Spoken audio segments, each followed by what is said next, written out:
checked it, and then I was like, oh, bet God is always on. That's what I mean. And the only reason why I'm telling this is not to brag, but like this is why I don't celebrate our wins. This is why I don't have parents. I have like the government and stuff like that. But like you got guardian angels.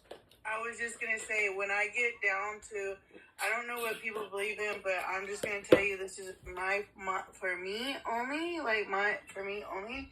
I tell people I have spirit parents, and today is a prime good example of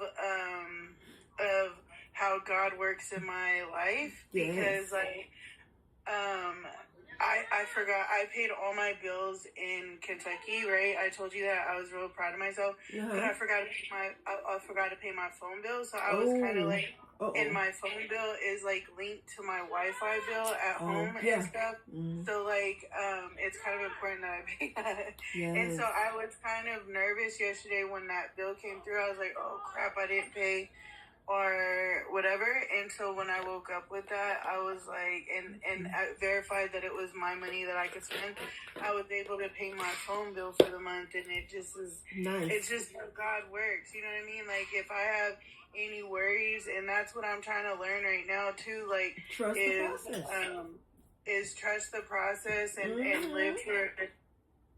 for the moment and not stress over it, because my life's already written out, and I just had to like ride with it type of deal, and and I have choices. Like, you know, I learned that like I can either stress over it, for what though? For what? And do stupid crap and go backwards, or I cannot stress it and have faith in God, and stuff like this. And stuff like this happen. Yes, I love it. Like, that's testimony right there. That's testimony. So I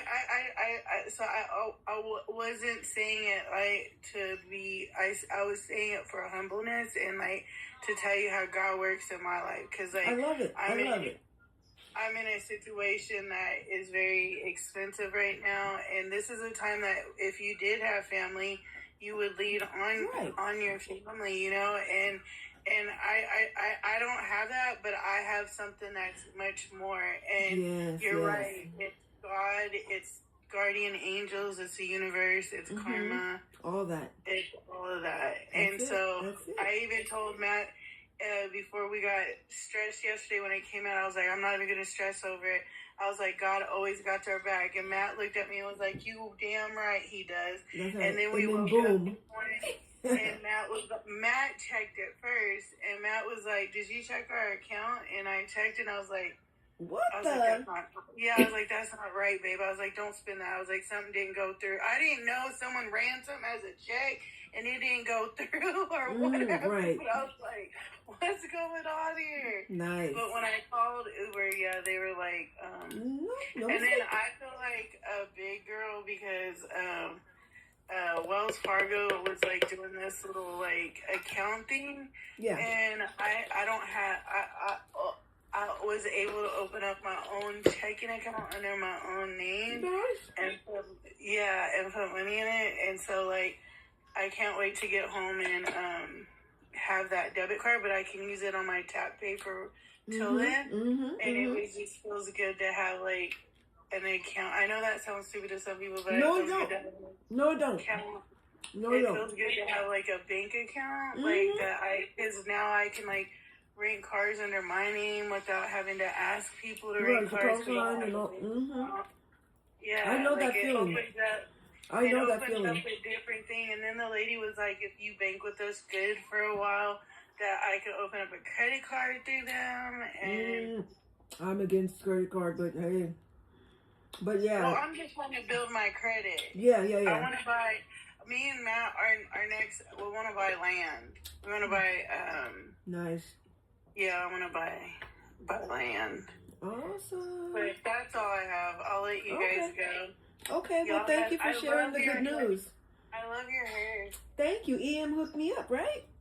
Yeah, I like how bright it is. Thank you. I mean, well, I am using a sunrise filter, but it is a beautiful blue. But the sunrise filter does make it look even bluer, I think. It's beautiful. Thank you. I tried blue one time and someone called me a Smurf because I've always been fat my whole life. And so I never did blue ever again. You better embrace your inner Smurf. You better embrace it and be like, yup, this is the finest Smurfette you ever going to see. And like 7-8 months ago, Matt dyed my hair purple, and someone called me a Teletubby, so I'll never do my hair purple again. Child, whatever they can come up with, be like, yup, and I'm the best one you will ever see. I love it on you guys. Thanks. But as far as me, I turn into pets. Well, all right. So I live in Kentucky, but my son and my criminal case is in California. Right. So I'm in California right now. Mm-hmm. Sorry, did you hear any of the team goals? Or do you just want to wait and hear it at the Superfan meeting? Now that you're in there. You guys are trying to build your money up, right? No. There's a lot of things. No, that was not on the list. Oh. Goals for the team. I did say get to A-League by the end of the year. Collecting. Yeah, not that. Don't you have to have money for that? Like, we have to give you money for that, yeah. That's true. But getting to the A-League is so we get pushed out more and more people know about foster care and adoption, because nobody in A-League is talking about it that I know of. If you know of anybody in A-League that talks foster care and adoption, let me know. Then collecting data so we can actually know what we're working towards. I don't think I really comprehend when you talk about this, though. Okay. I'm not trying to be mean, but I don't understand like the A-League and all of that. We'll get more into it. Just tell me what I need to do to participate to get you to A-League. Okay, and then Matt said that I could do the $10 a month. I just I can't. I give my money out to everybody on TikTok, so he doesn't mind doing it for this group. I just can't do it for everybody. Yeah, that makes sense. Yeah, I was only doing it for 2 that I really was learning something from, but no. People make me feel sorry for them. I always get the ones that are homeless on there, and then I'm like, oh, what's your Cash App? I got you. Yeah, I think I did that a couple of times. Only a couple of times. Just after. I know some people be lying. I'm just gonna put it out there. Some people be hecka fake, like, oh, me. And it's like, yeah, that's what Matt said. Matt was like, I guarantee she's in a BMW across the street. Right. I witnessed it, though. He said he witnessed it, though. I believe it. I tell you how I seen it. Let me hear. I took off my Jordans and gave them to someone, and he's mad at me right now. Yeah, so I'm originally from Florida, right? Right. So you guys, this is my husband Matt. Sorry. Hi, Matt. He listens all the time. He just never says anything. So you guys don't know him, but I swear to God, he knows everybody. He'll be like, "Did Exie get on today?" And I'll be like, "What the fuck?" No, we know. I didn't hear Care Bear today. Is she okay? I swear to God, he knows every one of you. Nice.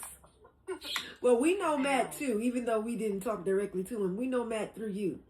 But anyway, let's hear the story, Matt. Well, the reason why I'm like that is because I was from Florida, right? So my buddy, because you're mean. He used to work at a liquor store, and I go out there help him out time to time. And this one lady, I'm pregnant. I need this so. So I gave her $20. I felt bad because she looked pregnant. Not even 2 days later, I saw her at the 7-Eleven by my house in a Mercedes-Benz. Told you, him and his Mercedes-Benz. He thinks everybody's in a... But was she pregnant? I knew it. I knew you were going to say that. Like, wow, you had the baby yesterday? Right. I'm gonna get up courage because he's not lying. We talked to the ones that are here in Menifee and Temecula area, and we asked them, like, if there was anything that they needed or whatever. And this guy was like, I got my car paid for by the guy on the street. He told us that he got his insurance paid for on the street. And how much did he make a day? I don't remember. It was like $1,200, $1,500. It was like $1,200, $1,500 a day, not a week. Wow. A day. And he was like, don't feel sorry for me, because he's seen that we were, you know, we're not all the, like... Yeah, like we barely making it ourselves. Yeah, but I went over there to try to see if he was hungry, and I was going to get him, and he told me his story, and I was like, thank you for being honest, but Matt's not lying. Like, I don't know the difference between the ones. They had to be honest with me, and I feel like I told Matt, like, if the ones that aren't honest and I'm helping them, that's between them and their confidence. Yes, and like, you've done your part. Mm-hmm. Yeah, that's how I feel. So, like, I'm going to always help people. I think if you can. You guys heard me when I'm on here and people come to my car because we're out in the open. Yeah. You hear me, the first thing I ask is, are you guys hungry and thirsty? It's just I don't know how to not, like, I'll give someone this shirt. I gave someone my shoes because he had no shoes, and no offense, but he's really mad about me. For that. But for me, this is how I tell him, and I'm going to tell you guys, like, for me, that guy, I feel like can't go get shoes. I can go get shoes, you know what I mean? And, like, I can go, if I wanted to, instead of getting a hotel room, I could sleep in my car and go replace the Jordans that I gave away if I really wanted to. But those are all materialistic things. Yeah, they gonna come on the corner and have comfortable shoes. Like, them Jordans aren't gonna, like, wear fall off apart in the next day. Yeah, like, that's how I feel. And it's not about money. And I feel like if the whole world was like that, it'd be a different... Yeah, absolutely. Absolutely. Matt gets mad at me sometimes. But I'm allowed to participate in this and fund this group. He'll let me. All right. All right, y'all have a good day. You too. Thank you so much. That is Superfan Wildflower Victoria. Victoria, right. We twins for real. Yes. For real, for real. Let's find Hey, twin. Oh, Lord, but for real though, if getting a little older, I done step back from that. Plus, I don't have too much overflow to be flowing. But right, real. Yeah. She does the same thing that you're talking about. It's so true. You guys are twins. I love it that you twins have found each other. One day I will find my twin. It's probably Matt. He's just white. No, I'm just kidding. It's possible. It's very possible. It's very possible. That Matt being a male and white makes it even better. Lord Jesus. All I right. swear to God, the opposites attract for sure. That's what they say. That's what they say. All right. Let me hear from Care Bear, who is next on the panel. Care Bear, let's get your intro and your thoughts and feelings on team goals. I did read out the team goal list that I have so far. Let me know if you have any questions or comments or concerns, thoughts, feelings on what you heard and what you would like to add to it. I'm Kira. Uh-huh. I'm 51. I'm she, her. I'm a part of the community because I worked with families experiencing homelessness, and sometimes those children were removed, but I also help families with reunification.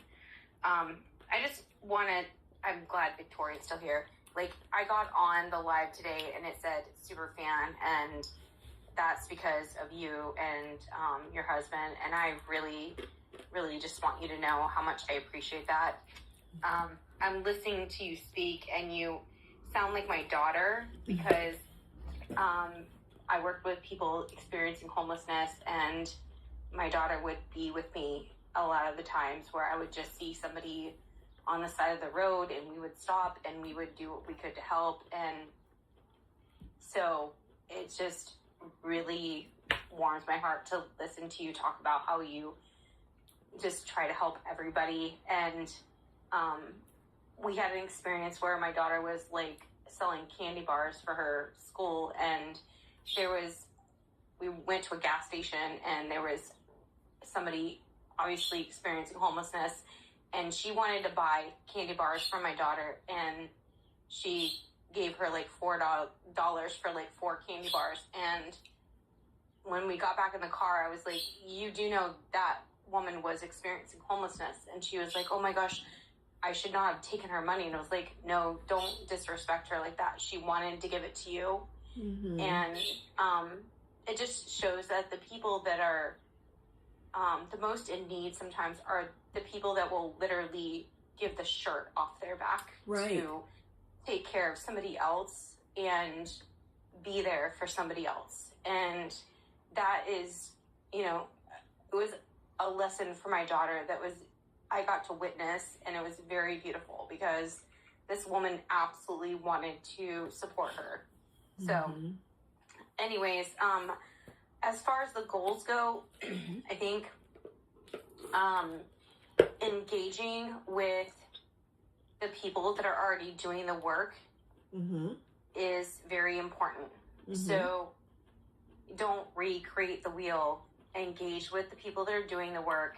That's part of our, that's definitely a part of our collecting data. See who's already doing what and where. I think that we can use AI to collect a lot of the data, mm-hmm. but also like when you're talking with the people that are doing the work, mm-hmm. They also have data that they can give you, and you can work with them. But it's important for us to do that because they know the need in their community. Right. And if we collaborate with them and support them, yes, then that's important. So I agree. Like I've told you about, like the group here doing amazing things.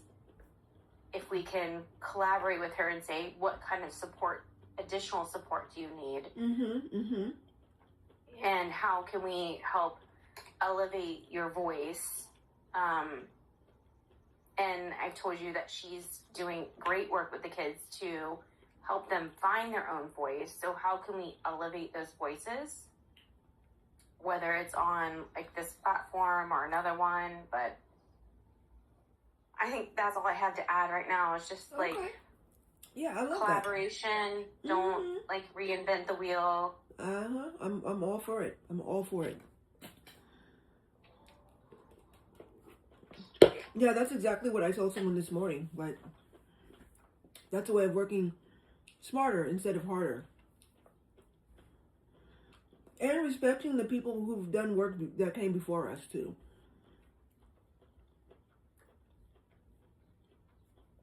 All right. Thank you so much, Care Bear. Exie, do you have anything that you want to chime in? Let's get your... I sure do.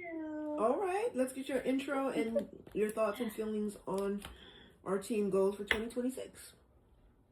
Okay, my name is Exie. I am a foster to adoptee from birth. With the same family. I'm 50, biological mom to 2 and a grandmother, and she, her. All right. Yeah. So I wanted to tell Victoria, girl, be proud of all of your accomplishments, yes. Big or small. Yeah. Always be proud and celebrate your accomplishments, because you know what? There's not a lot of people that are as motivated as you and Matt are. Gosh, yes. And that's it. Like, I'm so, like, proud of you. And honestly, when I was working, you know, when I was younger, I had, you know, my own bank account, but then I stopped working, lost that. And then recently, you know, started babysitting and doing that to make my own little money. And I opened up a new account also. So it's like, you know, every little accomplishment is huge. Mm-hmm. So don't ever downplay it.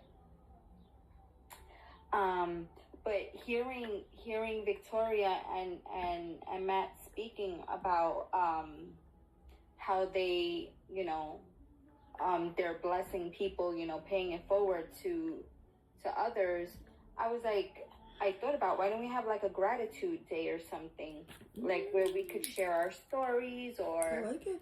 I'm writing this down. Something like that. We could like figure it out, because I'm sure we all have one. Because their story reminded me when she gave her shoes away. Yeah. It reminded me of when I was working. It was, I think it was like a few days before Christmas. Mm-hmm. And this is when I was still living in New York. So around that time it was cold. Mm-hmm. And I remember it was snowing. And me and my friend were leaving work. And there was this homeless man that we always saw by 42nd Street and Grand Central Station over there. Mm-hmm. And he had no shoes on. Oh. And there was like a Modell's next to us. And we, like, it was so crazy because he, like, disappeared. We were like, where did he go? Yeah. We were going to go buy him socks, like some sweats, a pair of sneakers. And then we just couldn't find him. She was like, what the heck? That was, like, really weird. Yeah. And he was a big guy. He was, like, a really big guy. Like, you can't miss him. Right. But, yeah. I always wondered, like, where the heck did that guy go? Right. Yeah. But I think that would be great, Okay, share yeah. some I wrote that stories of down. gratitude. I wrote that down. Yeah. All right, cool. This is our think tank brainstorm, always trying to improve the team and move us forward, and awesome. Em, or anything else before I go to Em? Because I never want nobody to feel cut off at all.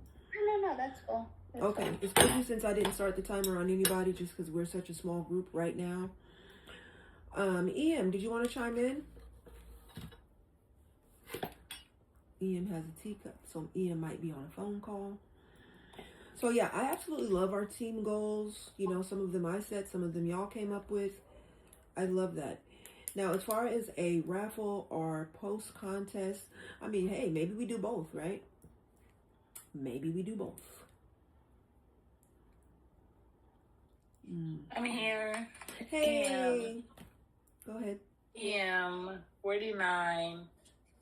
She, they, connected to this community because I'm married to you, the host, to learn about foster care and adoption. And through the panel and all their experiences, that has educated me so much about foster care and adoption. And other people's lives, pretty much. And so, team goals. Mm-hmm. Number 1, no.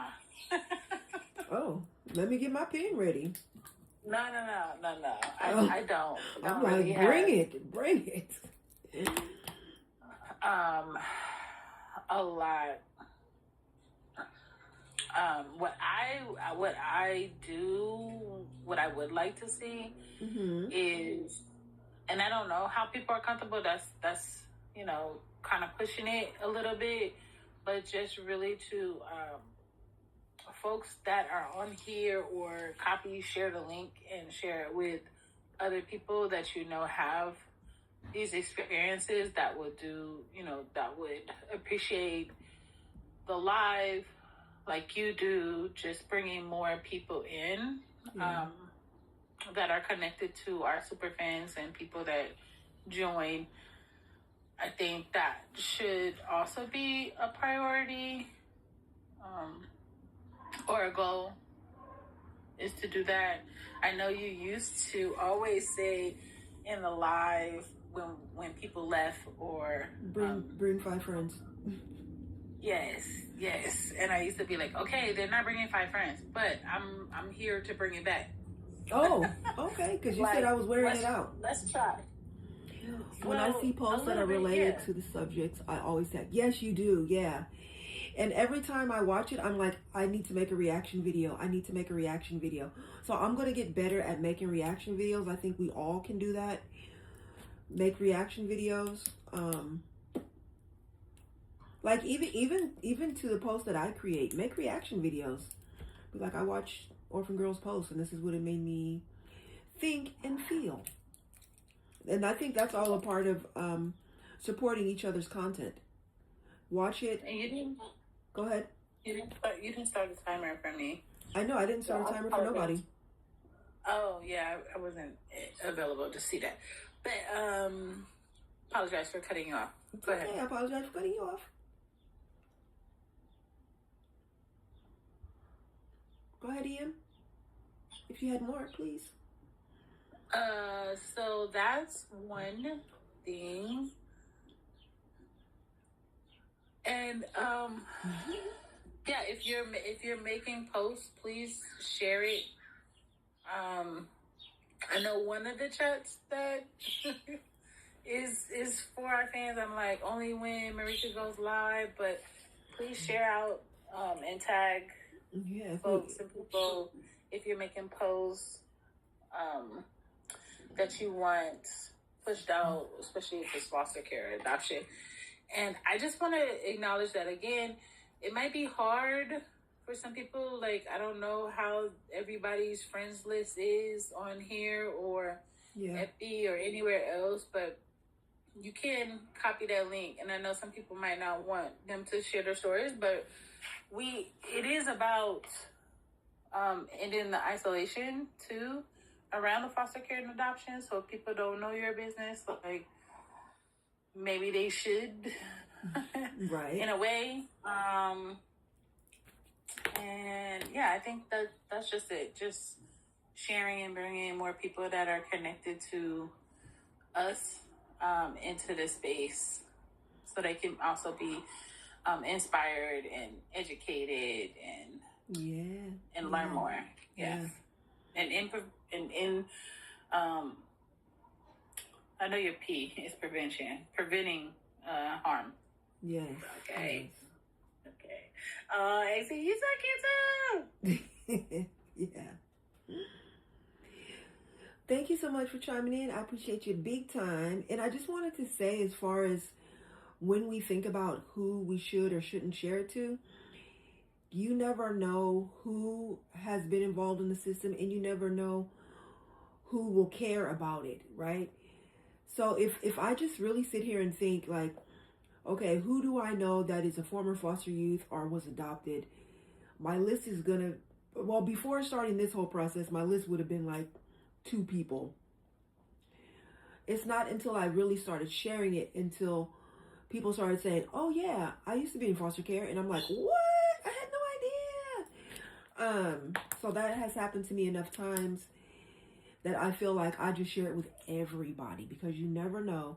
And then I've shared it out to people who have been like, no, I've never been in foster care. I was not adopted. I don't know anybody who was in foster care. I don't know anybody that was adopted, but I am curious to learn more, and I'm curious to learn how I could help, people that have gone through those experiences. So you just never know. So a lot of people are like, oh no, I only share it with people that I know will be interested. You don't know who will be interested. You don't know until you share it with everybody that has ears and eyes. That's what I always say. Everyone that has a head. How about that? Share it with everybody that has a head. If they don't have a head, maybe don't share it with them. Because, yeah. Like, I'm making jokes or whatever, but you just never know who's going to be like, oh my God, wow. I'm so glad you shared this information with me.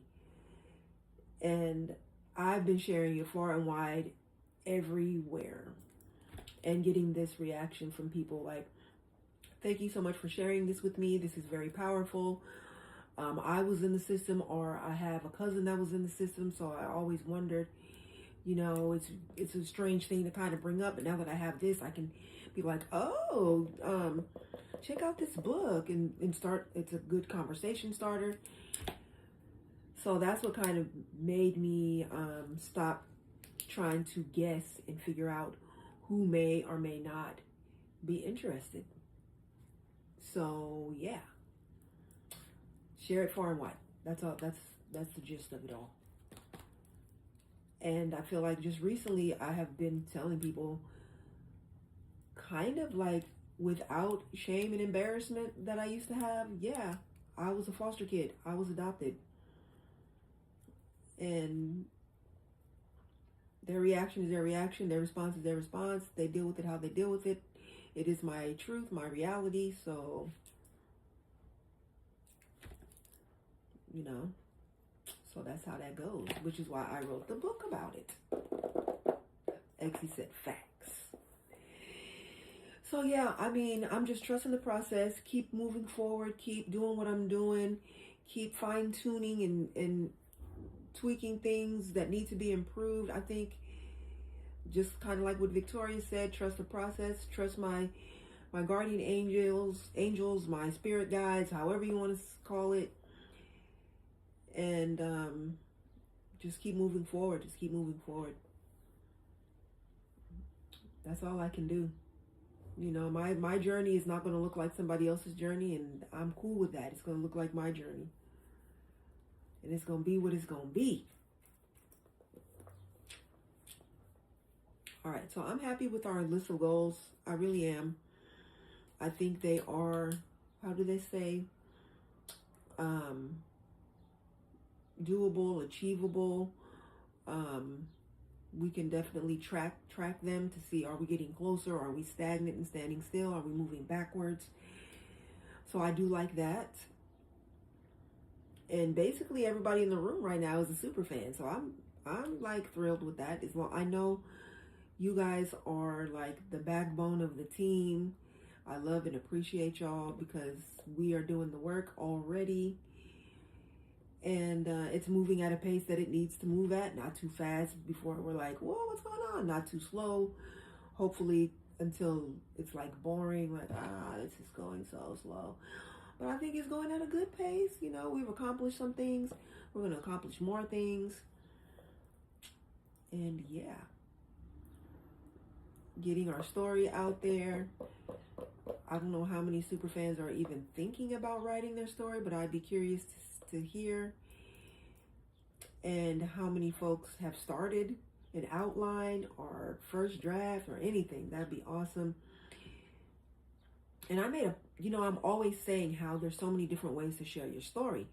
You can share your story by writing a memoir like I did. I'm still struggling. Okay. You can share your story by writing poetry. You can write a screenplay.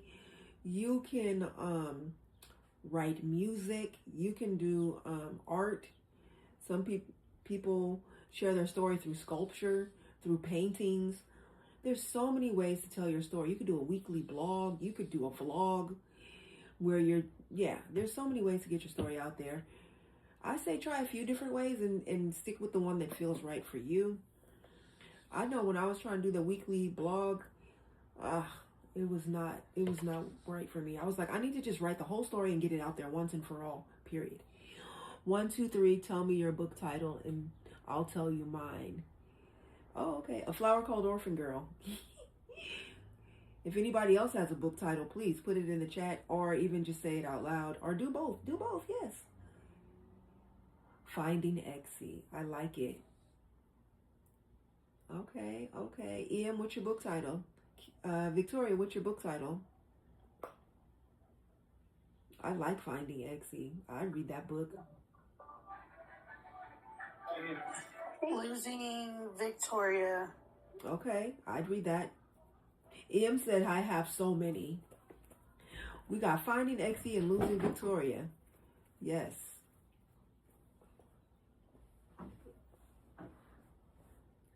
All right. Well, give us your top 3. Or give us at least just one of many, if that feels easier. Hi, Scotty. Welcome in. Welcome to the Wildflower team. I have a sheet with him. What? How come I never knew that? This is the Wildflower team, think tank / brainstorm. Which y'all like better, think tank or brainstorm?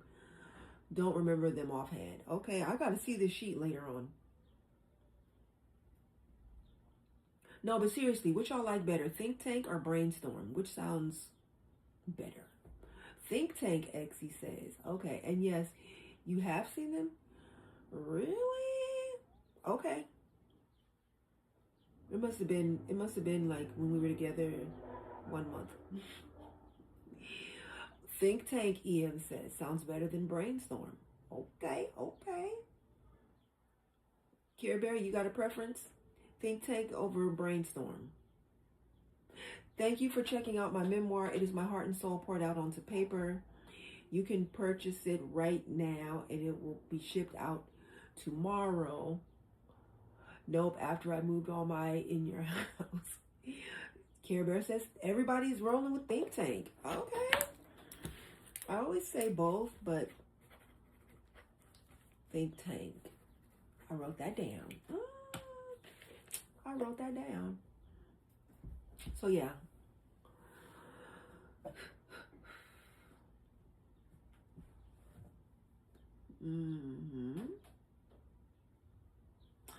So I'm happy with our goals. I'm happy to be me and being mixed up. I like it. I like it. Like that title, EM. Same, yeah. Ali, welcome really in. Clever. It is. I like that.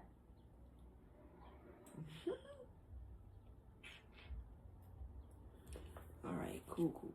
So yeah, I love it coming up with book titles, and it's weird because some people will have to write the book and then come up with the title, and some people will have the title and then that'll kind of guide how they write the book. I'm trying to think. I feel like I had a title and then started writing. Yeah. I literally have probably like 3 different versions of this book. At one point, this was going to be a sci-fi novel. But I kind of like went away from that idea. But this was going to be like told from the embryo's perspective. And it was going to be That's a good sci-fi. idea. Yeah, I mean, maybe it'll still happen, you know? I don't know. Yeah. My book title is... My book would be filled with like sarcasm, dark humor. I like it. Sadness. I like it. Like it'll just be all over the place. It sounds good. It sounds good already. So, and you know, once you have a developmental editor, they will help you develop the story with your own style and your own voice. Care Bear, what's up? I was saying that I think I've told you guys my book would be like something like People, I Can't Make This SHIT Up. I like it. And there'd be chapters, and I used to have friends that would call and be like, chapter 43, this just happened to me, you know, and I'd be like, oh my goodness, yeah, we can't make this SHIT up. Yeah. And some of them would be really like heavy because we've doing case management, we see a lot of really heavy things. Yes. And then I would want some of them to be really funny, like stupid stuff, because I'd want the book to be like, yeah. And balanced, right? Balanced. Yeah. And actually, I think about you all the time because I think you're getting into the field of, if I remember correctly, correct me if I'm wrong, that you're getting into the field of like CPS or DCF, what we call here.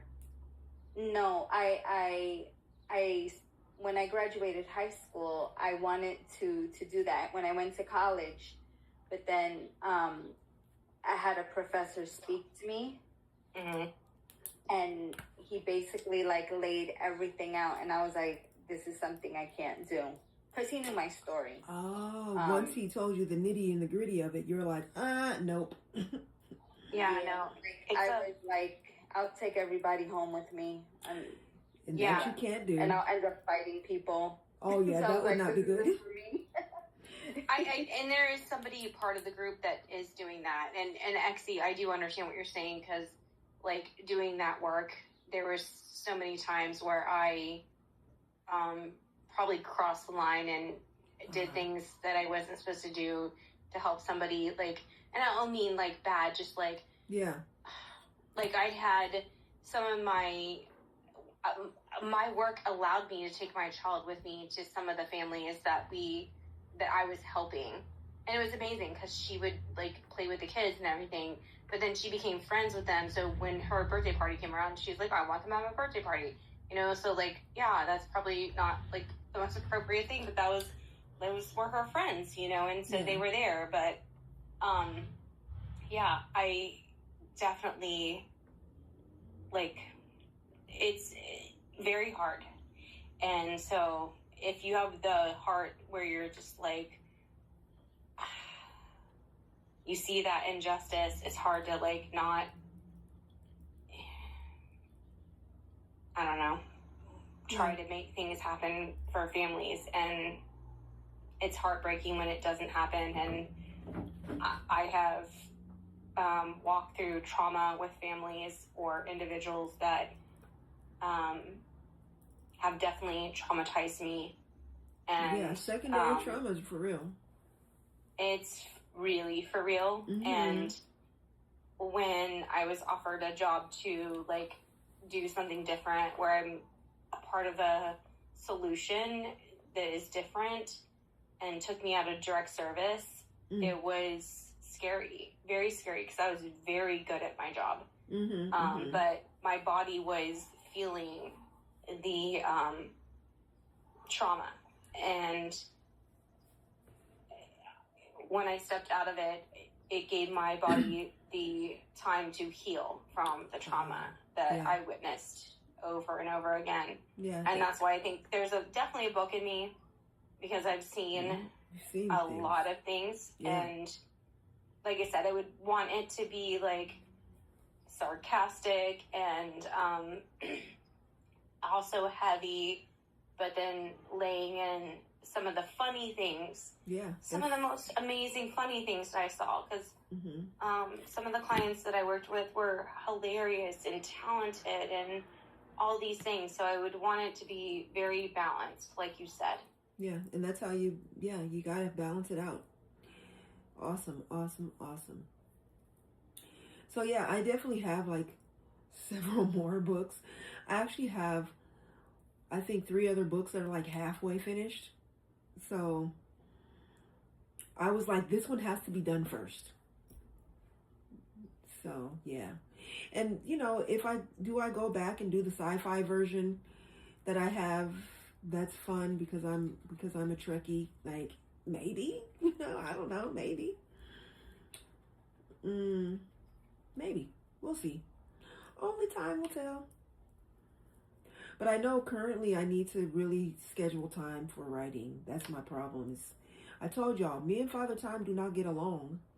I have been working on that relationship forever. And you know, people say that's a trauma response, being late everywhere and not being able to plan out, you know, okay, I got to work on this thing for this long, and I have to stop and shift gears to go to this other thing, and then go here, and then get in the car at this time, and then, it's an ongoing struggle. I can't remember who I was working with. Yes, my master timekeeper. I can't remember who I was working with, but she was like, I'm always late, but I hope the service I provide is so amazing that it's forgivable. I was like, you know what? I like that. I'm like, not a problem, because I'm kind of always late too to stuff.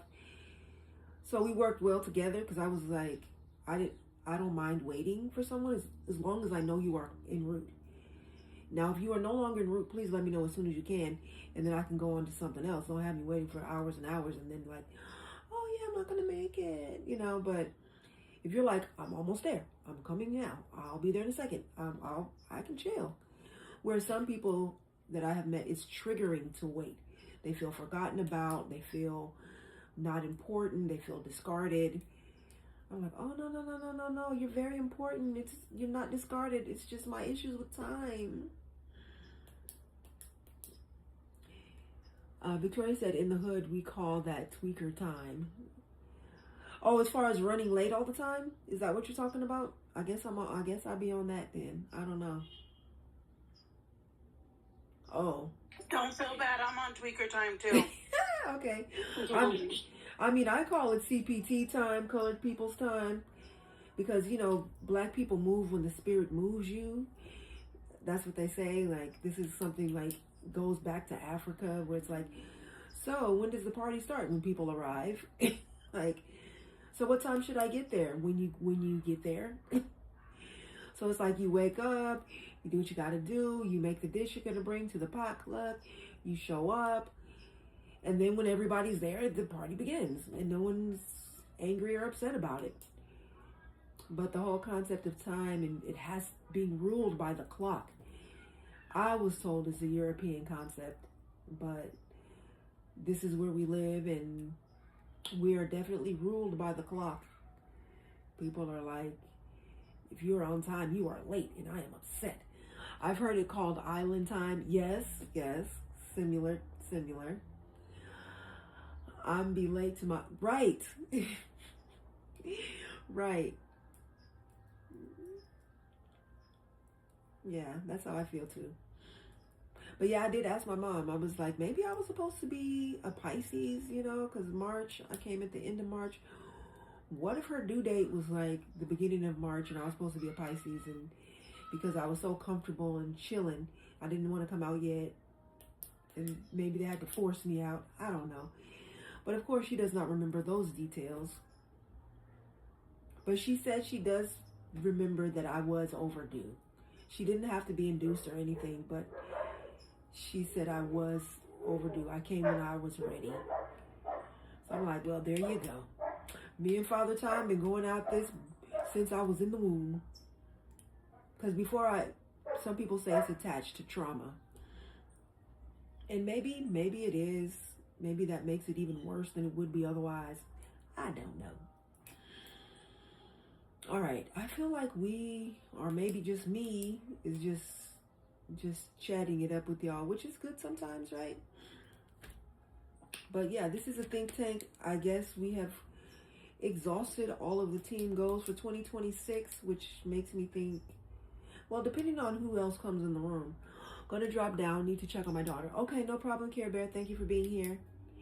I appreciate you big time. Big time, not small time.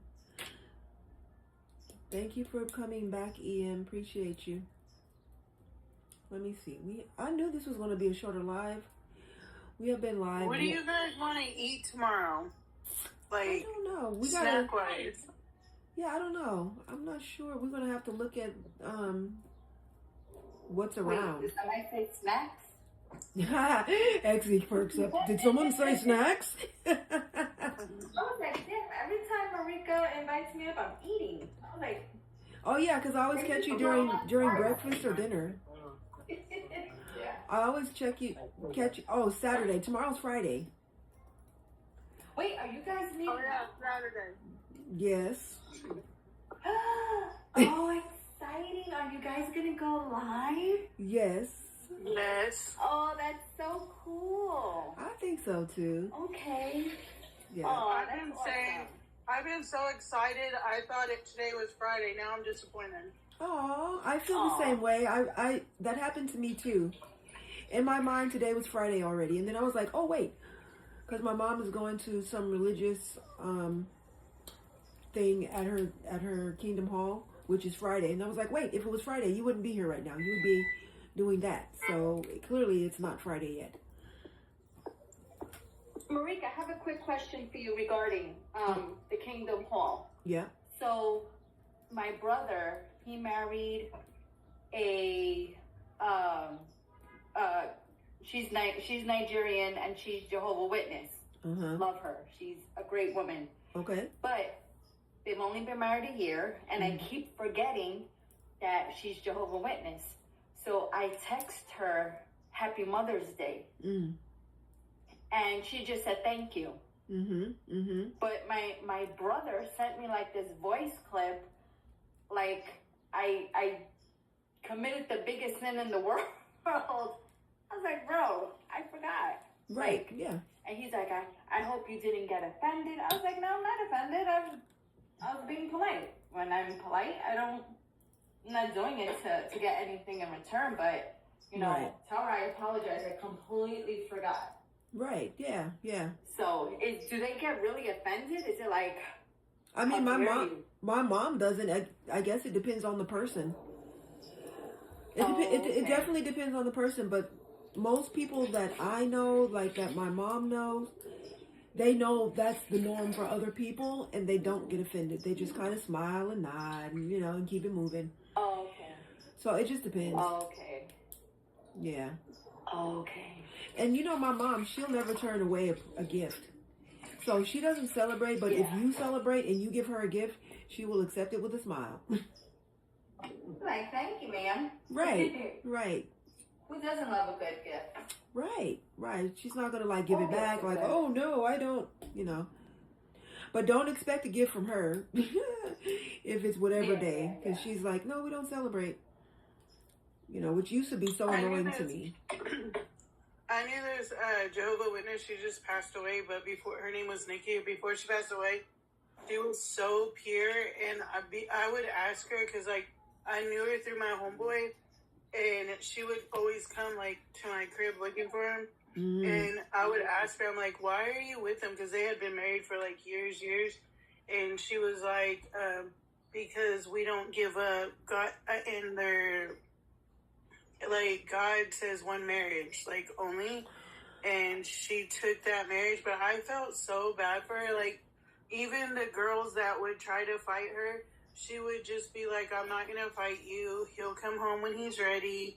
And the people around her would be like, she's obviously she's weak, call her all types of names, but it didn't matter what was going on around her. She stood 10 toes down with her religion and her belief.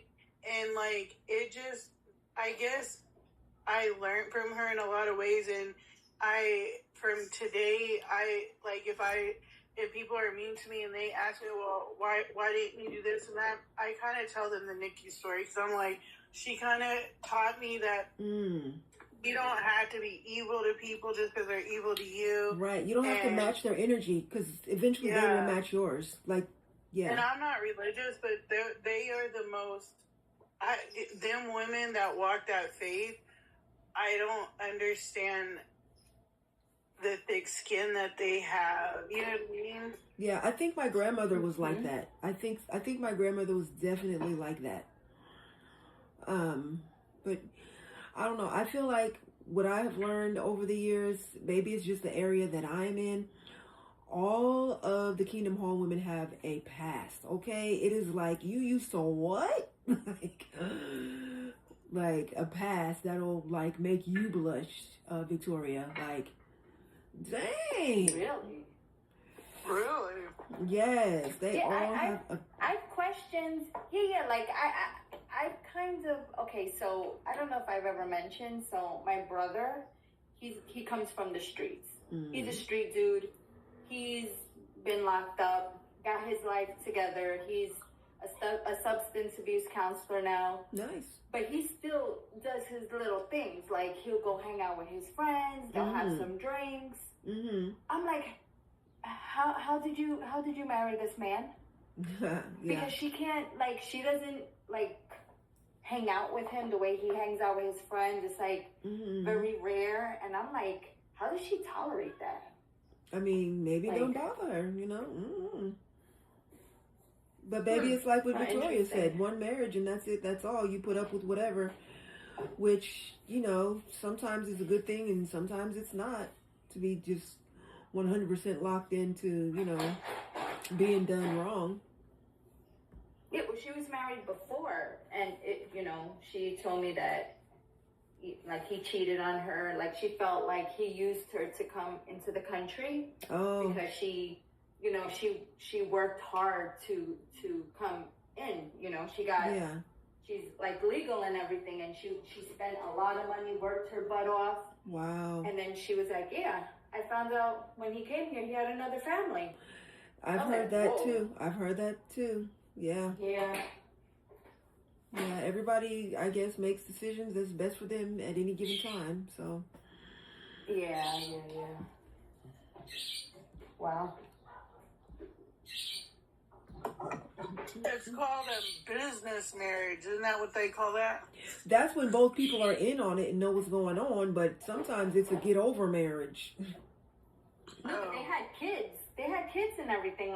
She was in it for, She was in it for real. After they had the kids Then she found out. Like they had kids in Nigeria, and then she wanted to come here. She worked hard to come here. And then I think she sent for him. And when he came here, he already had family, I think, in Pennsylvania. And he went straight there. And then when she was trying to have him come to New York where she was, he was like, no, that life isn't for me in New York City. Oh. And it was because he had a whole other family in Pennsylvania. Wow. I was like, good Lord. Wow. Okay. Yeah. Sounds heartbreaking, but yeah. Yeah. But she's good. Good. Okay, it says we have 7 people in the room. Let me see who these 7 people are. Oh, hi, Sarah and Silent Rain. Sarah Spikeston, I think, and Silent Rain. Welcome to the Wildflower Think Tank. Wildflower Think Tank.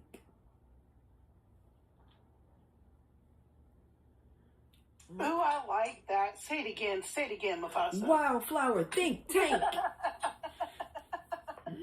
That's what we got going on. So yeah, we were talking team goals, and then we were just chit-chatting about whatever, whatever we like. So yeah, I think we have a good list. I feel like I'll be saying every single time, I'm going to make a video about this. And then does it happen? Sometimes yes, sometimes yes. I'll just say that. I have a list of things I need to make a video about. From reaction videos to this list to jewelry videos with my mom. Because, she's still making her jewelry. It's so nice and pretty. Did you guys know about that? Y'all knew about that, right? I forget that she does that. Does she have somewhere that we can look at her jewelry? I'm going to be putting all of her jewelry in our TikTok shop. Oh, cool. Yeah. Okay. Yeah, she's already sold a watch that she made. So far, just a watch. But she has other things, too.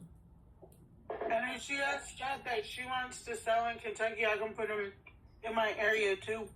Okay, yeah. Whoever can buy it from the TikTok shop, that sounds awesome. So she makes necklaces, bracelets, anklets, waist beads, rings, little rings. It's cute. It's all cute. Oh, okay. But yeah, I've taken pictures and video that I need to actually add to the store. But yeah, it's really cute. So yeah, I spent the day with her today, and it's always a good time. I'm happy to hear that. That makes me very happy. Thank you. Yeah, it's trippy. Like every time I hang out with her, I'm like, oh my God, we were robbed. Yeah. That's how I feel. It's just, what the heck? I get it. I feel the same way, girl. Yes. So,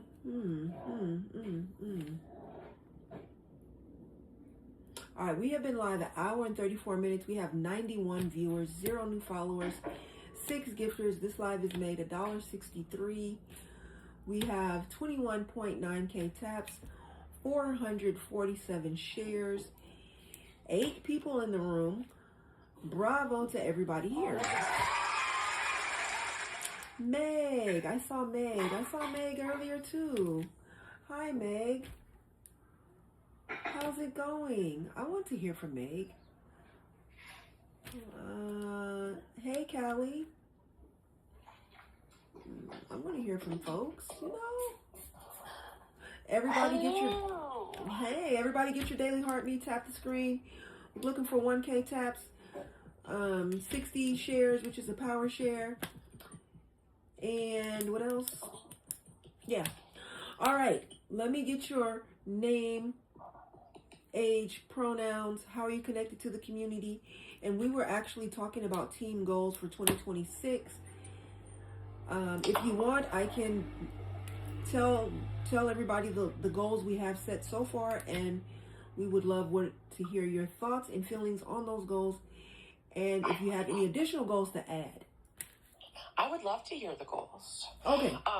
My name's Meg. I am 48 years old. My pronouns are she, her, and I am connected to the system as a domestic infant adoptee and a former family preservation worker. Cool. Tell me the goals. I want to hear the goals. All right. Goal number 1, by the end of the year, get into A-League. We're back to D1. So. Oh, no. We were in the C League and then we dropped down. All right. Goal number 2, collecting data. So, this that we're doing right now is the Wildflower Think Tank. Mm-hmm. And then the super fans are what are we going to do about it team.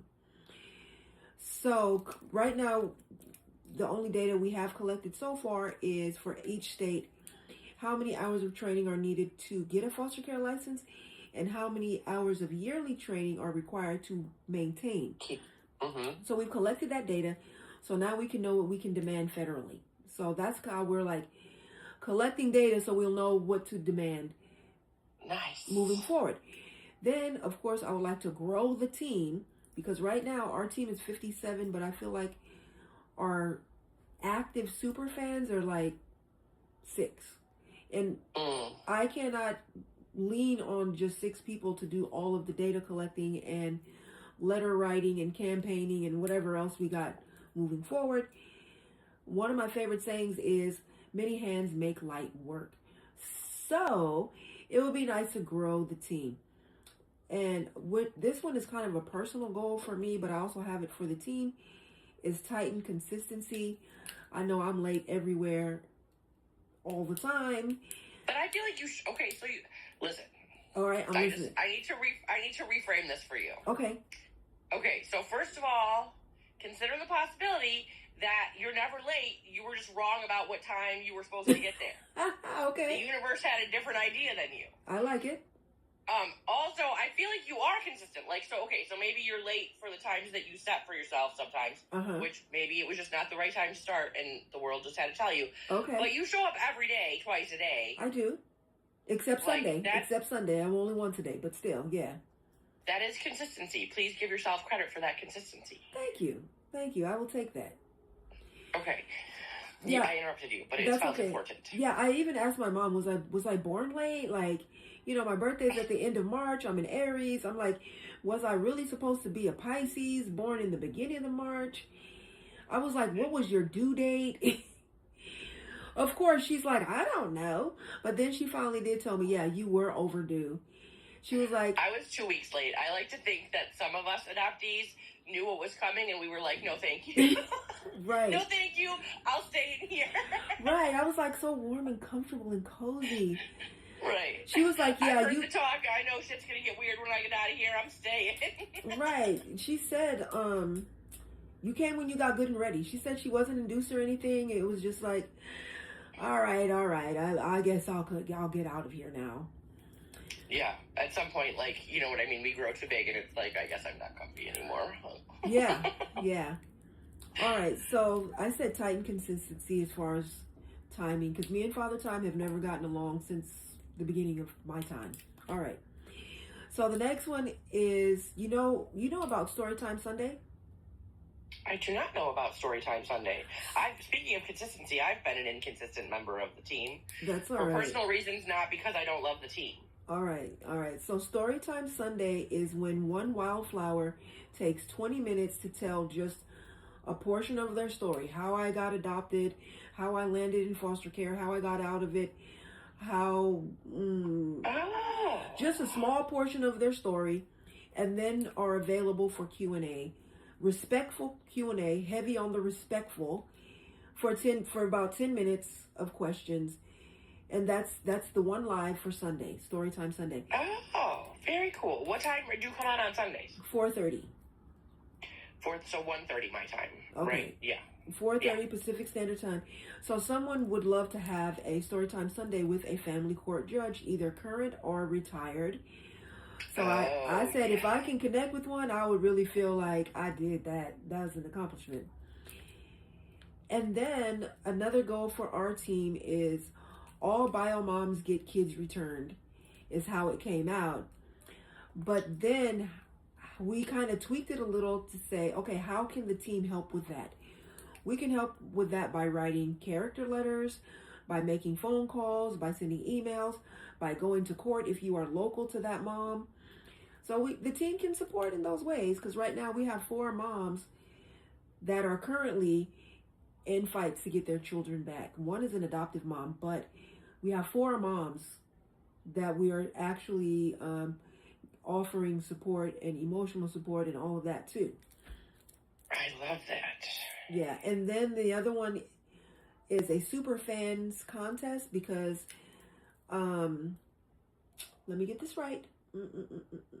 Christina gifted Victoria a superfan membership. Then Victoria turned around and gifted Care Bear a superfan membership. Aww. Because you can do that. So they were saying, what if we had a superfans contest where we had either a raffle, people could enter and to win a superfans membership, or a post contest, like make a post about whatever, and the person that gets the most likes on that post wins a superfan membership. Yeah, they said in the chat, pay it forward. So that's what they did. Victoria paid it forward. I love that. Yeah, so I love that great. too. So I love that as an possibility, and that's a good way to grow our super fans. And then I said for a goal, I would love to see the team supporting each other as far as going to each other's lives, as far as engaging with each other's content, like watch the video all the way through, leave a comment, 5 to 10 words without emojis, and repost, because those are the things that actually get your content pushed out. Clicking like really doesn't do anything at all. Maybe, oh, really? Yeah, maybe it boosts someone's ego, like, wow, I have like 20,000 likes or something, but it really doesn't do anything. But what does do something is commenting between 5 and 9 words and reposting. Those are the 2 things that make an impact on someone's Someone told me a account. couple weeks back, was it you, that saving people's videos saving, as your favorites saving helps. too. Saving helps. Yep. But it's the comment between 5 and 9 words and the repost, that's the big deal. Saving does help too. All right, and then the last thing is parties, online parties. All right, parties for wins. Like Friday Fun Days with the games? Kind of like that, but a party is more like, because I got this idea from my agency, because they do birthday parties. And I had a karaoke birthday party, which was fun. And other people have had like comedy night birthday party. Some people have had game night for their birthday party. Some people have had birthday battles. So there's, we can celebrate all sorts of things and have parties like birthdays, whatever your big win is. There's a lot of things. And then, actually, this is the last thing. Gratitude Day, share your stories, like, it's always shoved on us what we're supposed to be grateful for. Be grateful you were adopted. Be grateful that you were in foster care. Be grateful we saved you from your horrific bio family and all that. So if we have a gratitude day to say, actually, what I am grateful for, that could be a thing. So those are the goals that we have so far. What are your thoughts and your feelings, and what would you like to add? I think those are great goals. Yeah, I love those goals. And also, my only thought was when you were talking about supporting moms who are fighting with the system, do you know about Saving Our Sisters? Yes, I do. Yeah. So, my only thought is, I wonder about teaming up with other people, people or other orgs that have similar goals, because, under the same idea of Many Hands Make Light Work. Yes. We did actually talk about that as far as collecting data. So the collecting data would be finding out who's doing what and where that we can collaborate with. So that did come up. Love it. Because we don't want to be reinventing the wheel, because that's so disrespectful for people who've been out there, boots on the ground for years already. Well, and in the adoptee advocacy community, there's some long-standing orgs, right, that have, but a lot of times there's reinventing of the wheel because of the way we sometimes clash because of the fact that we all have similar attachment trauma, which sometimes shows up in the work. Yeah, sometimes shows up in the work, sometimes shows up in our ability to like maintain connection with people that we're not all the way, you know what I mean? Like it just, like people will talk shit about the adoptee community, but I'm like, I'm not talking shit. It makes perfect sense because of the attachment trauma that we experienced. Yeah. Like that's part of that's part of why we all care about this, is because it has long-term effects on relational competence. Yeah, which reminds me, we have a whole new lineup for the week now, which I'm going to stick to for the next 60 to 90 days to see how this works out. So, let me just share with you the lineup. Yes. Storytime Sundays, which I just told you about. Yes, Money and Politics Mondays. Okay. Talk It Out Tuesday, which came about after me hearing over and over, you know, adoptee spaces are toxic, adoptee spaces are cliquish. They're not toxic. They're people navigating similar trauma, so we accidentally trigger each other, and it's not toxic. It's not toxic. People make sense. People say it's cult-like. People say it's cliquish. So Talk It Out Tuesday is basically when two people say, you know what, we used to be cool, we used to work together, something went wrong, I would like to get back to that, I need mediation. And they can come in this live, two people that actually want to repair a connection. And I have a whole format where it's like person A speak while person B listens, and then vice versa. And how are we going to move forward? So I feel like I've heard a lot of people talking crap about it, but I haven't heard anybody offering a space, time for healing. So that's... I love the idea. Mm-hmm. I'm totally into it, but I do find, like, part of the reason that I am so isolated in the world is because I find that, like, culturally in America these days, nobody really wants to, like, we're all, well, not we, because I hate it, but hard conversations have gone by the wayside. Like, people just are shying away from hard conversations, and it really bums me out because relationships rupture and repair, like, successful rupture and repair strengthens bonds. Yes, exactly. And that's kind of what I'm going for. Two people that are interested in repair, not tearing each other down, and I'm going to embarrass you and show you how wrong you are. No. That's not what this is about. You're not ready. Let's try again in a couple of weeks, you know? Right. Yeah, for sure. Yeah. So far we've done it twice, and it was successful. So that gives me some hope. I love the idea of like community accountability and community support for, for repairing ruptures. It's making me think of, and I can never remember where in the world this, I'm pretty sure it's a tribal culture, but I can't remember where. Anyways, the community, the moray, the way that people deal with, if a community member has done something harmful to the community, to one person in the community, to the whole community, whatever it is, they bring them to the center, to the village center where everybody hangs out, and they put them in the middle of a circle, and everyone in the circle tells them everything good that they've ever seen them do, and every positive moment they've ever had with that person. Like, the idea is to remind them, like, so you had a bad moment, and you made a choice that hurt us, but here's what we know about you. You know what I mean? That's not who you are. This is who you are. I like that. I think it's so great. Yeah. And I think that Talking Out Tuesday just makes me think of that. Like, we're all humans. We all make mistakes. Yeah. We all can make space for each other. Right, because I'm so tired of like cancel culture and treating people as discardable. You know, I said that's why we have 6 billion people on the planet and everybody's lonely, because it's like, well, that didn't work out. Next. That didn't work out. Next. Like, well, I'll never speak to her again. Moving on. And it's just kind of like, no. So anyway, that's Talk It Out Tuesday. And then Wednesday, we'll be centering the voices of another part of the adoption constellation. So we've already had centering adoptee voices. We've had centering former foster youth voices. We've had centering foster parent voices. And I believe next Wednesday we will be talking to adoptive parents.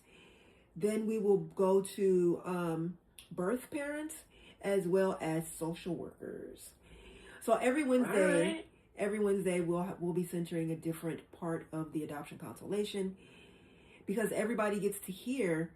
Everybody in this has been lied to. Everybody in this is suffering. And I think the more there's empathy, we can all actually come together and do something.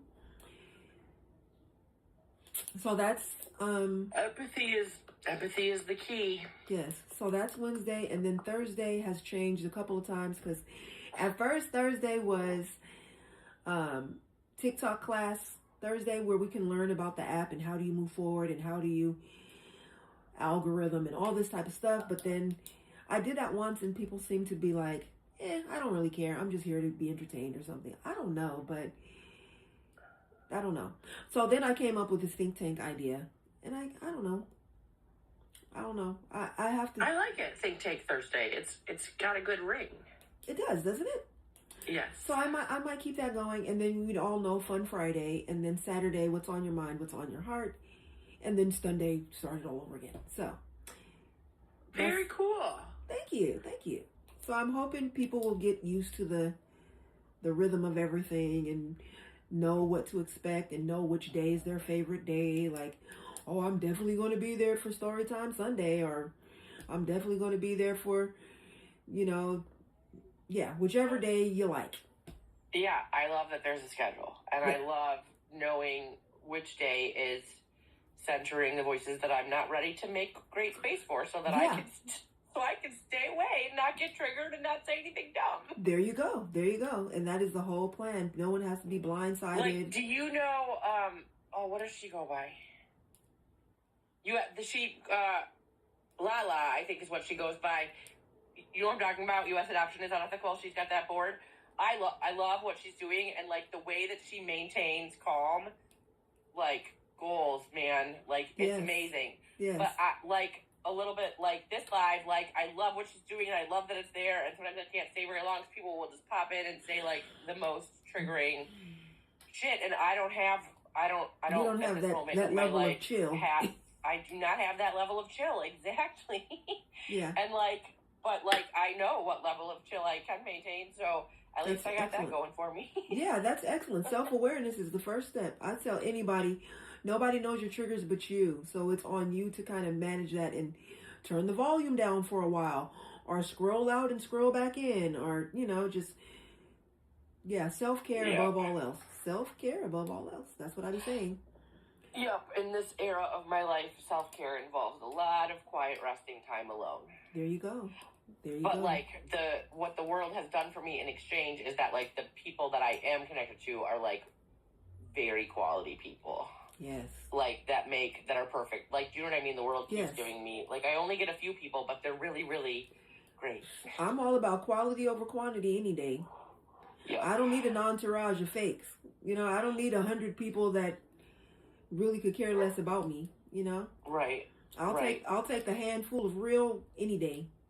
Exactly. And like people who make me feel like I make sense, and people who make sense to me, which is like, a rare commodity for various reasons. Yes, it is. So do you have anything you want to see added to the list? I did write out, team up with other orgs, Saving Our Sisters, which is, like I said, is a part of data collecting right now. Yeah, that is my main. I think it's a great list, and that's the only thing that I have to add is to like link up with other orgs, because then you also might find more. It's a lot like, because you might find people who are like, oh wait, the way that this group is doing this. Do you know what I mean? Yep. You might gain new super fans because you never know. Like on one hand, we don't want to reinvent the wheel a million times. On the other hand, it's really some redundancy is really great. Because, like, vibes are different in different orgs, and people, you know what I mean? Like, people need to find the one that goes the way that works for them. So Yes. Cool. Well, I'm so glad you're here, because you have been missed. I'm glad to be here, too, and I've been out of the loop. I'm glad to be caught up on all of your progress. You are officially caught up. Oh, what is new is I have been looking at, I think you were here last time when I was talking about, trying to visit bookstores so I can plan my launch event. Oh, yes. And that one lady that was really nasty to me. It was... Wait, I don't think I heard that story. Okay, so I went to this bookstore and I walked into the place and I was like, wow, this is a really cute bookstore. And there's only one lady in there and she's sitting at the register or whatever. And she's like, okay, you just got here. And I was like, alrighty. So I just continued to kind of look around. And I asked her, I said, do you ever have any like book signing events or launch events here? And she said, yeah, for people who have been our repeat customers for years and really have supported the store, we do. Oh. Right. Okay. So right off the bat, I'm thinking, well, that means no to me because this is my first time coming in here. And hindsight tells me I probably should have left at that point, but I didn't. So I told her, I said, well, I'm really interested. Well, she was like, well, are you local? And I said, you know, I used to live in Hayward, but I have since moved to Oakland, but I started my business in Hayward, so most of my clients are in Hayward, and I come to Hayward every day, you know, for work. And she was just kind of like, that's nice. And I said, well, now I'm a brand new author. And she was like, of course you are. And yeah, and I was like, and you know, I wrote this book about foster care and adoption, and I had a copy in my book bag, and I showed it to her, and she was just like, and she was like, well, let me give you some advice. You know, people that work in bookstores are very busy, so you should definitely call ahead before you just show up. And she's like, right now, I'm currently in the middle of closing out an order for 50 paying customers. And I'm on a deadline, even though it may not look like it to you. But I'm really busy. And yeah, she was like, don't cold call people. Just call ahead and basically like, have a nice day. And I was like, alrighty. But, and then she was like, well, feel free to email us your press package and we'll take a look at it and be in contact. No, thank you. Yeah. No, thank you, rude lady. Yeah. Because she literally just could have said, like, I would, like, right off the bat, she could have said, I would love to talk to you about this, but I need to make an appointment for another day because right now I'm really busy. Mm-hmm. Like, she could have, taken better care of you and her. With just, like, a little bit more. Like, I just don't understand why people go all sideways like that. She literally just could have said, I only talk to authors by appointment. Like, here's my next availability. Yeah, no. Easy peasy. Nobody leaves with hurt feelings. No, she just wanted me to get the hell out of there, basically. And I left there feeling like I will never go to another bookstore and it's not going to happen and I'm going to cry. I hope that she was an outlier. Jiminy Cricket. Well, now this happened because I had emailed and made telephone calls to so many others and gotten responses like, oh, our space is too small, or we're not doing that anymore. We haven't done that since before the pandemic. You know, so I wasn't really getting anywhere with the phone calls and the email. So I was like, you know what? I just need to show up and have a face-to-face, eyeball to eyeball with someone. So that's what made me go in. One of my local author friends does his book launches at, like, local restaurants. Like, he'll go to, like, sort of more newly opened restaurants who are looking for ways to build business. And they've said yes to him a lot. Mm-hmm, mm-hmm. So, actually, it took me 30 minutes to recover from that. And then I went to the next bookstore. But I was like, forget her, you know? Yeah. Maybe this next person is not going to be like that. Maybe this person's going to be into it. I don't know.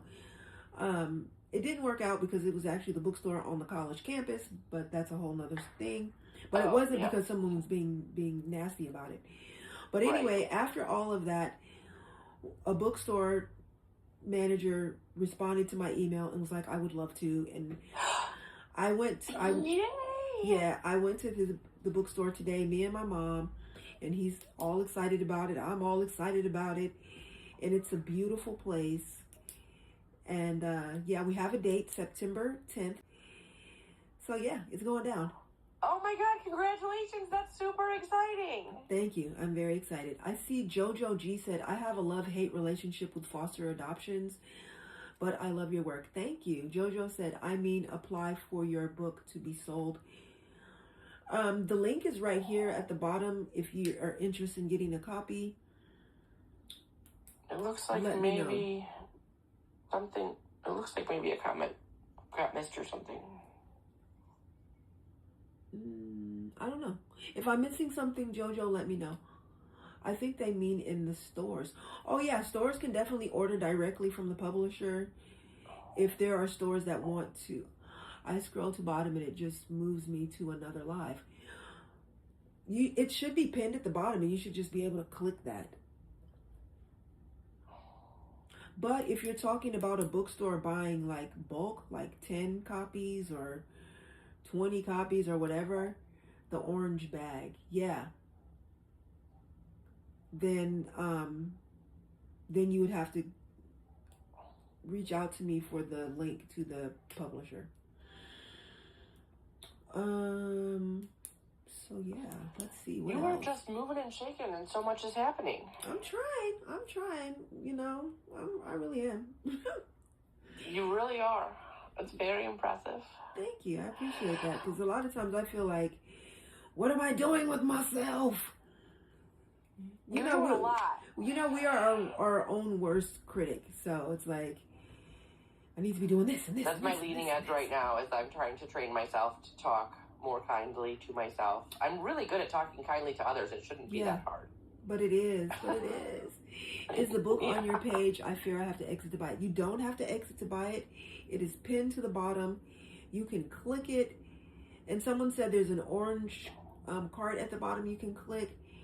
But yeah, you don't have to exit to buy it. Yeah, the left-hand bottom right next to the comment box is the orange bag. But when you came in, there should have been a big box at the bottom. Yes. That's like a rectangle at the bottom.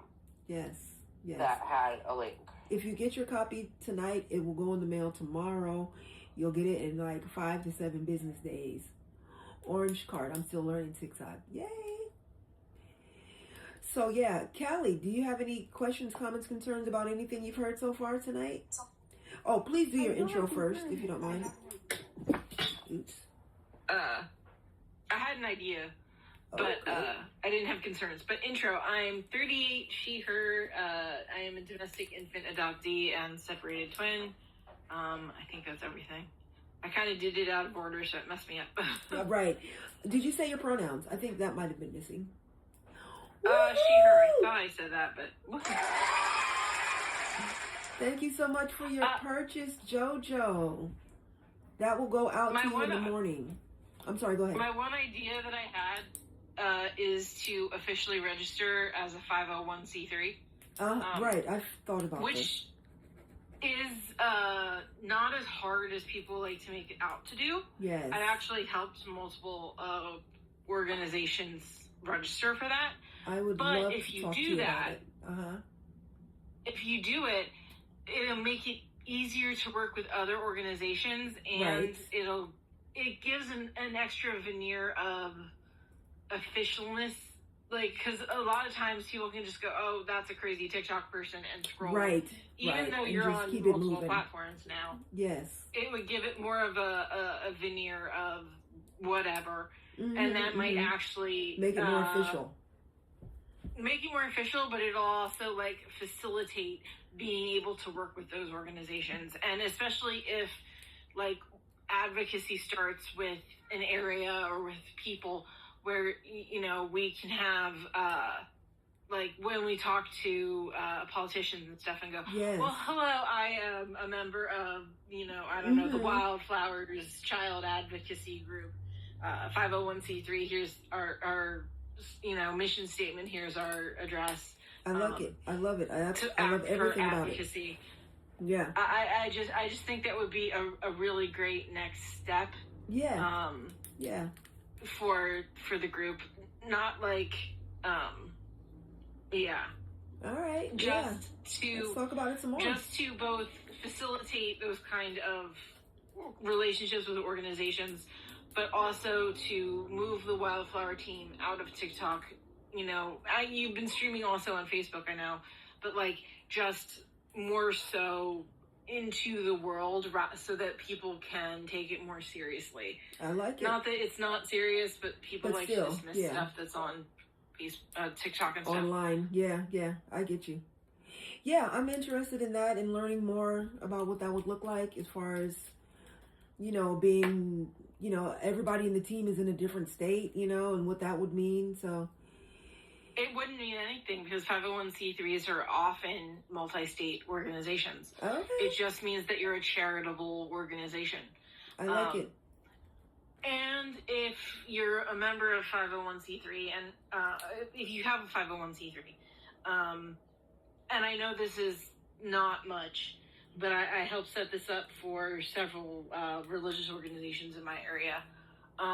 You can sign up for, I think it's Amazon Smile, with your 501c3, and people who shop with your Amazon Smile link instead of going just to Amazon give a percentage to the charity just by shopping.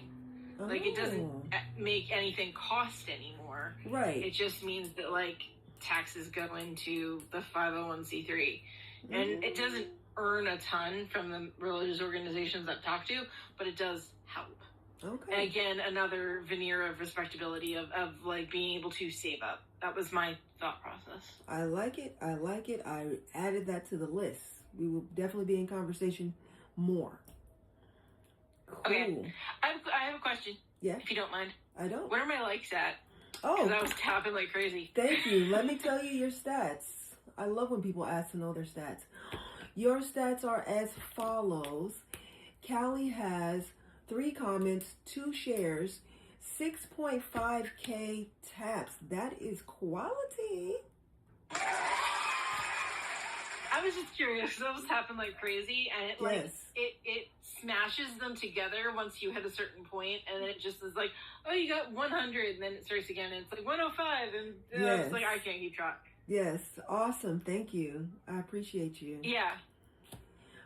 Another thought that I had was I know that there are like group rating things that go out on child welfare stuff. Group like rating? There are, where like everybody has like papers. Like a thing of here's the voices of several. Oh, you mean like an anthology? Like an anthology? Yeah. Yeah, I think thought about that. The last I saw, there were like 3 that were collecting at the time because I have done anthology work for other stuff. Yeah. Specifically, I've done like a couple Romani voices ones. But like because I've been kind of clued into that, like sometimes just like even if you can't get into one, which I don't see why you wouldn't be able to, especially because of the book. It would help, like, just to promote that kind of voice work. Okay. You know what I mean? Yep. Again, stupid thoughts that pop into my head as we're talking about the think tank. I think it's awesome thoughts.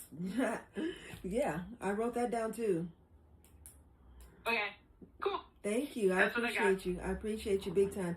Did you have any thoughts about the other stuff that I read on the list, or are you not really. Okay.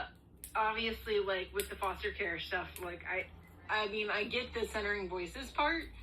I think that when we do this, like, I think we have to also make it clear that it's not just for people in those, like, it may be their time to talk and it may be time to center their voices, but we need to make sure that everyone is listening at the same time.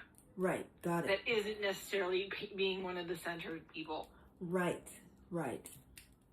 Which I did have to do, I feel like last week, because I know my first thought when I saw, like, centering foster children voices, I was like, oh, I don't belong here because I'm an adoptee and I was never in foster care.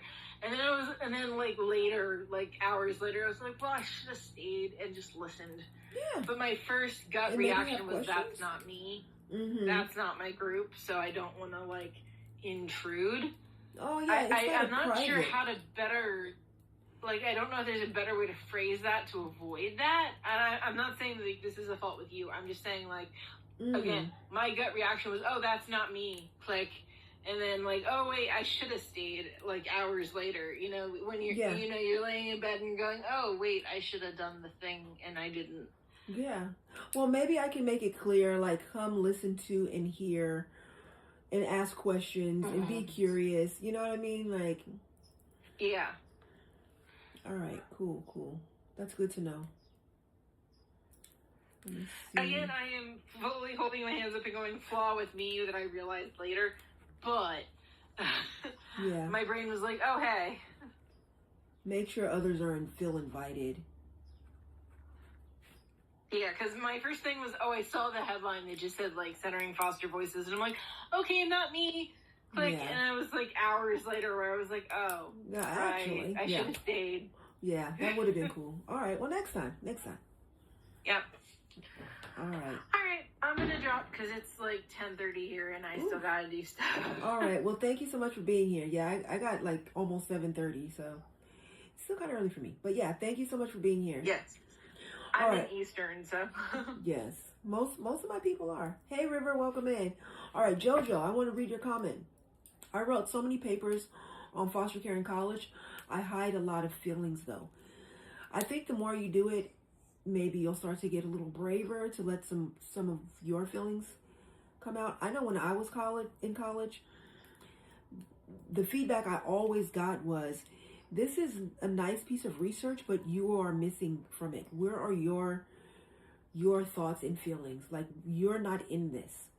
And that was kind of a big hurdle for me. JoJo also said, I was always told it's so easy to read my story. Well, write your story then, you know? Write your story.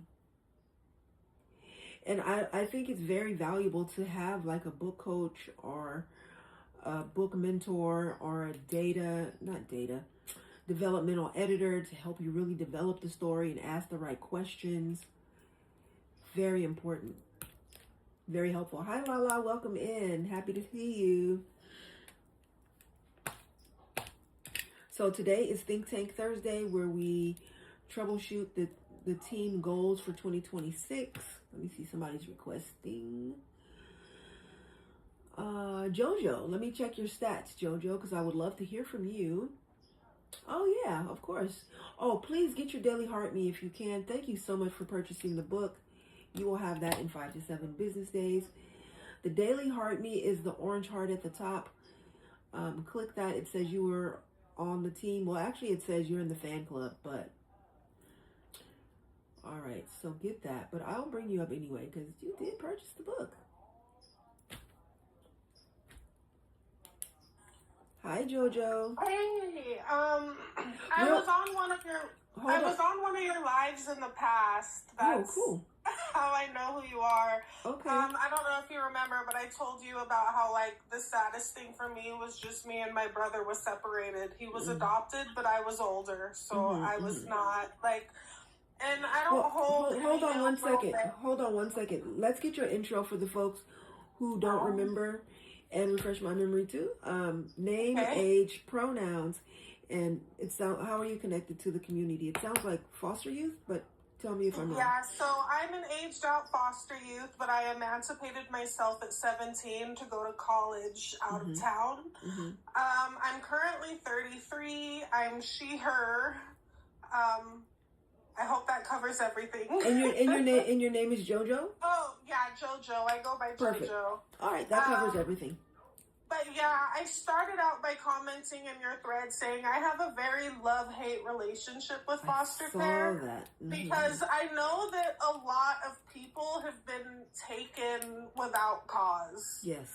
But me and my brother were taken with a lot of cause. Okay. So, like, on my end, like, I know that if we were to have remained with my parents, like, our lives would have been, like, we actually should have been taken. My parents... Yeah, it happens. They were drug addicts. My mom was a prostitute. Like, it was...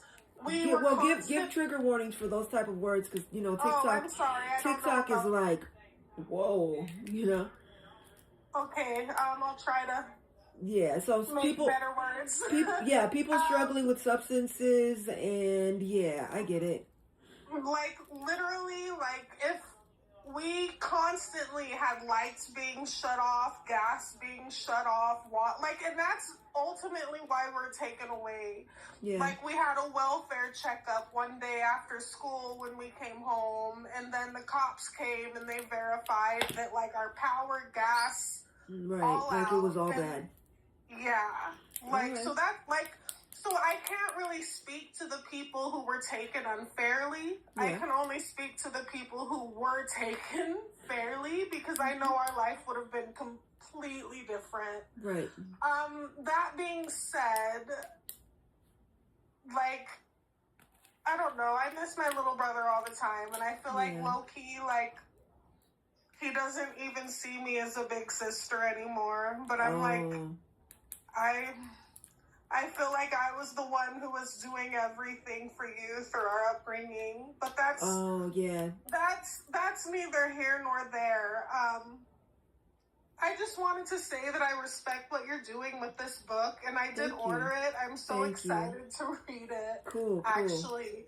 And when I was in college, like, I would write, people always say write what you know. Yeah. Right? Yeah. And so, like, I would write papers a lot that were, like, built around, like, foster care studies and, like, the long-term effects on your psyche of foster care. That's important. And, like, the attachment patterns that happen with people that are raised in so, like, I feel like I'm very familiar with that, even though that wasn't, like, my place of study necessarily. I was an anthropology student.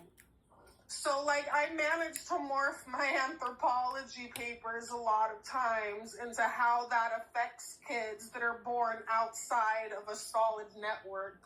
Because that's actually a really big deal. It is. Like, when you think about how we evolved in society for hundreds of millions, well, not hundreds of millions, but hundreds of thousands. Yes. Hundreds of thousands of years, we were living in societies where maybe it would be like 30 people at the same time doing a nomadic thing, right? Yeah. And when you evolve to live in a society as close-knit as that, versus just being, like, automatically removed and placed in, like, this... I don't mean to turn this into capitalism, but capitalism is definitely a part of it. But it is. And so, yeah, I just felt kind of the need to say something on that, because I do speak to a therapist weekly. That's good. And apparently I have very deep-seated attachment issues where I have a very anxiously attached type attachment, like, that I tend to do. And so are you going to write your story or what?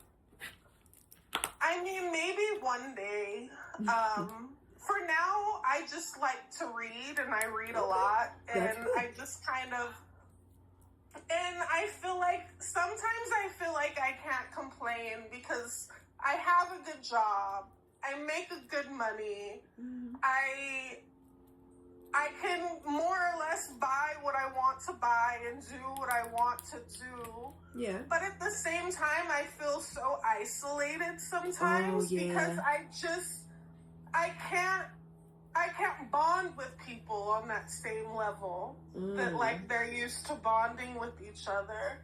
And I think there's something to just adult friendships in period, because sometimes I bet some of that just has to do with being over 30. But because by the time most people are 30, they have their connections, like their friends that they grew up with, or their friends they went to college with, or their friends that they have lived in the same neighborhood for years and years. Sometimes that's just being over 30. You know, if you haven't had that. Sorry. I will say some of the changes they've made I'm in California, so take this with a caveat. But they have made some changes in California that I like, that, like, they still keep giving them monetary help until they're, like, over. Oh, you mean former foster youth, yeah. Yeah, like, I remember when I aged out, like, I was 17 when I graduated from college. This was 2010, right? Or when I graduated from high school, I mean. This was 2010. And, like, I had to go before a court and emancipate myself and get rid of all funding just to go to college. Oh. Like, so, like, literally, like, I've been on my own since I was 17 years old. That's and so time. I like the little changes they've done like that to where, like, you don't just have to, like, be alone with no assistance. Yeah. But I still know that it is not enough. Like. Yeah. Yeah, definitely.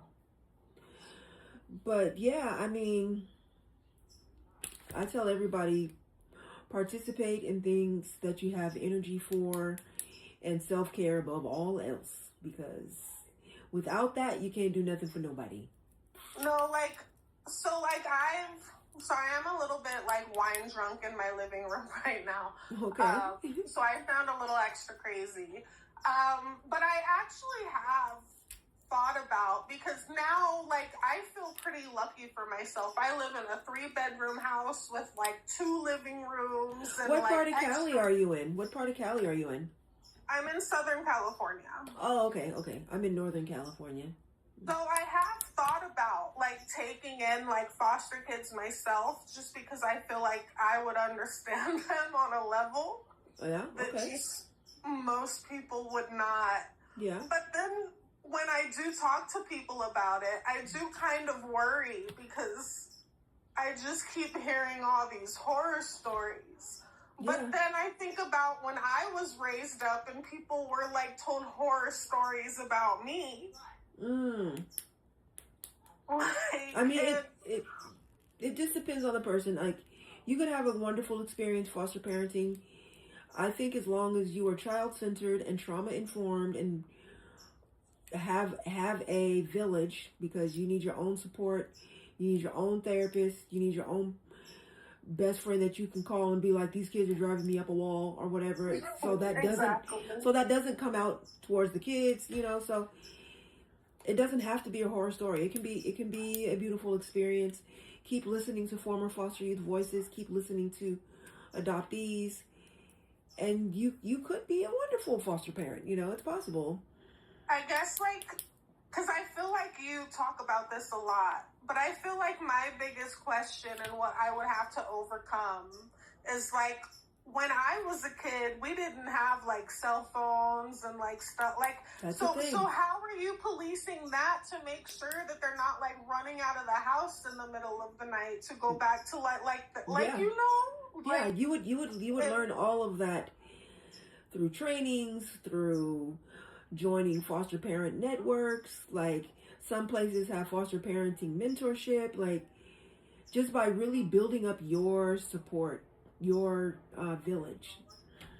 That's, and not just by just flying by the seat of your pants. Let's try this, let's try that, let's keep throwing noodles at the wall. No, this is definitely not something I would want to do by the seat of my plant, like, or the seat of my pants, even though I've been through it. Yes, absolutely. I feel like having been through it would just mean that I could identify more. Like, I would just understand more. Yeah. Like, yeah, that would be cool. But yeah, you know, do your research and build your village, and you'd be ready. Anyways, I mainly wanted to tell you that I really respect what you're doing. Thank you. I appreciate you big time.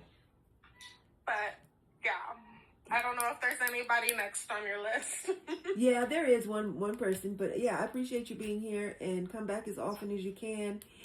And when you do get the book, when you do read it, please leave a review, because I'm always wanting to know, what do people think and what do people feel? What questions did come up for people, you know? Yeah. All right, cool. Well, thank you so much, JoJo. You have a wonderful rest of your evening. You as well. All right, bye-bye. All right, this conversation is our Think Tank Thursday. We were talking about team goals for 2026, and apparently anything else that comes to mind for folks. let me read the stats of the room. Molly and the Minis is a super fan, so I'm going to go ahead and invite you up. Super fans get direct access immediately. Everybody else that is not a super fan has to either participate in the live goal or gift gallery, being the number one title gifter, or get 1K taps and 60 plus shares to get on the panel. So, Molly and the Minis, you are invited. Okay, invitation sent. Ian, did you want to chime in? Ian, did you want to chime in? No? No thanks. Okay, Molly and the Minis, did you want to chime in? We just want your intro. And what do you think about the team goals? I don't know how much of them you have heard, but let me know, and if you have any to add. Can you go over them? Yes. All right, team goals for 2026. Get to A-League before the end of the year.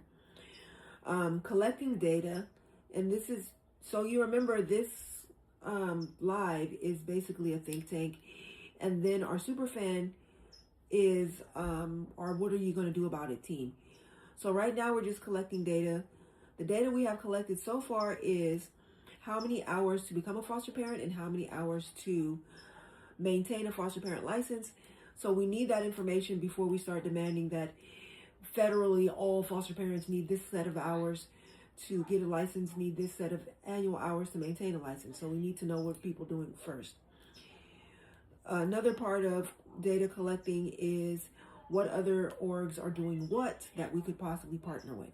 So right underneath that is grow the team, because we cannot have only 6 people doing all the work, because I'm a strong believer that many hands make light work.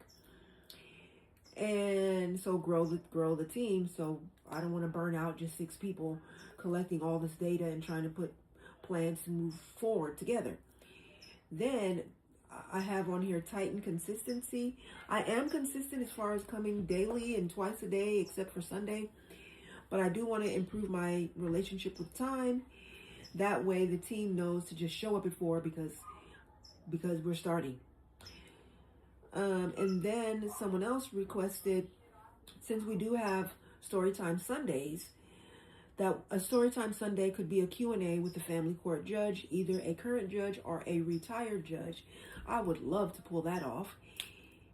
And then another goal is all bio moms get kids returned, is how it came out. And then I translated that to mean, how can the team help with that? Meaning, are there letters we can write? Are there phone calls we can make? Are there emails that we can send? Can we go to court if that particular mom is local to us?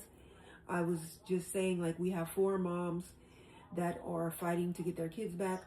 One is an adopted mom who is fighting to get her kid back. Maybe that's still true, I don't know, but there are ways the team can support. Then, because recently we have had Christina gift Victoria a superfan membership, and then Victoria paid it forward and gift Care Bear a superfan membership, it was suggested that we have kind of ongoing superfan contests where people can win a superfan membership, either through raffle tickets or a post contest, meaning everybody make a post about this particular thing, and whoever gets the most likes can win a superfan membership, whether that be for 1 month or 3 months or 6 months, depending.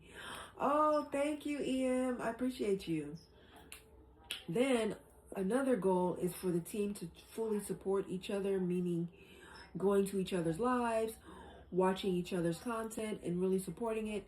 A lot of people don't realize just clicking like doesn't really do anything, but when you comment between 5 and 9 words and repost, that is a big deal as far as pumping up someone's page. And that would be awesome if the Wildflower team did that for each other.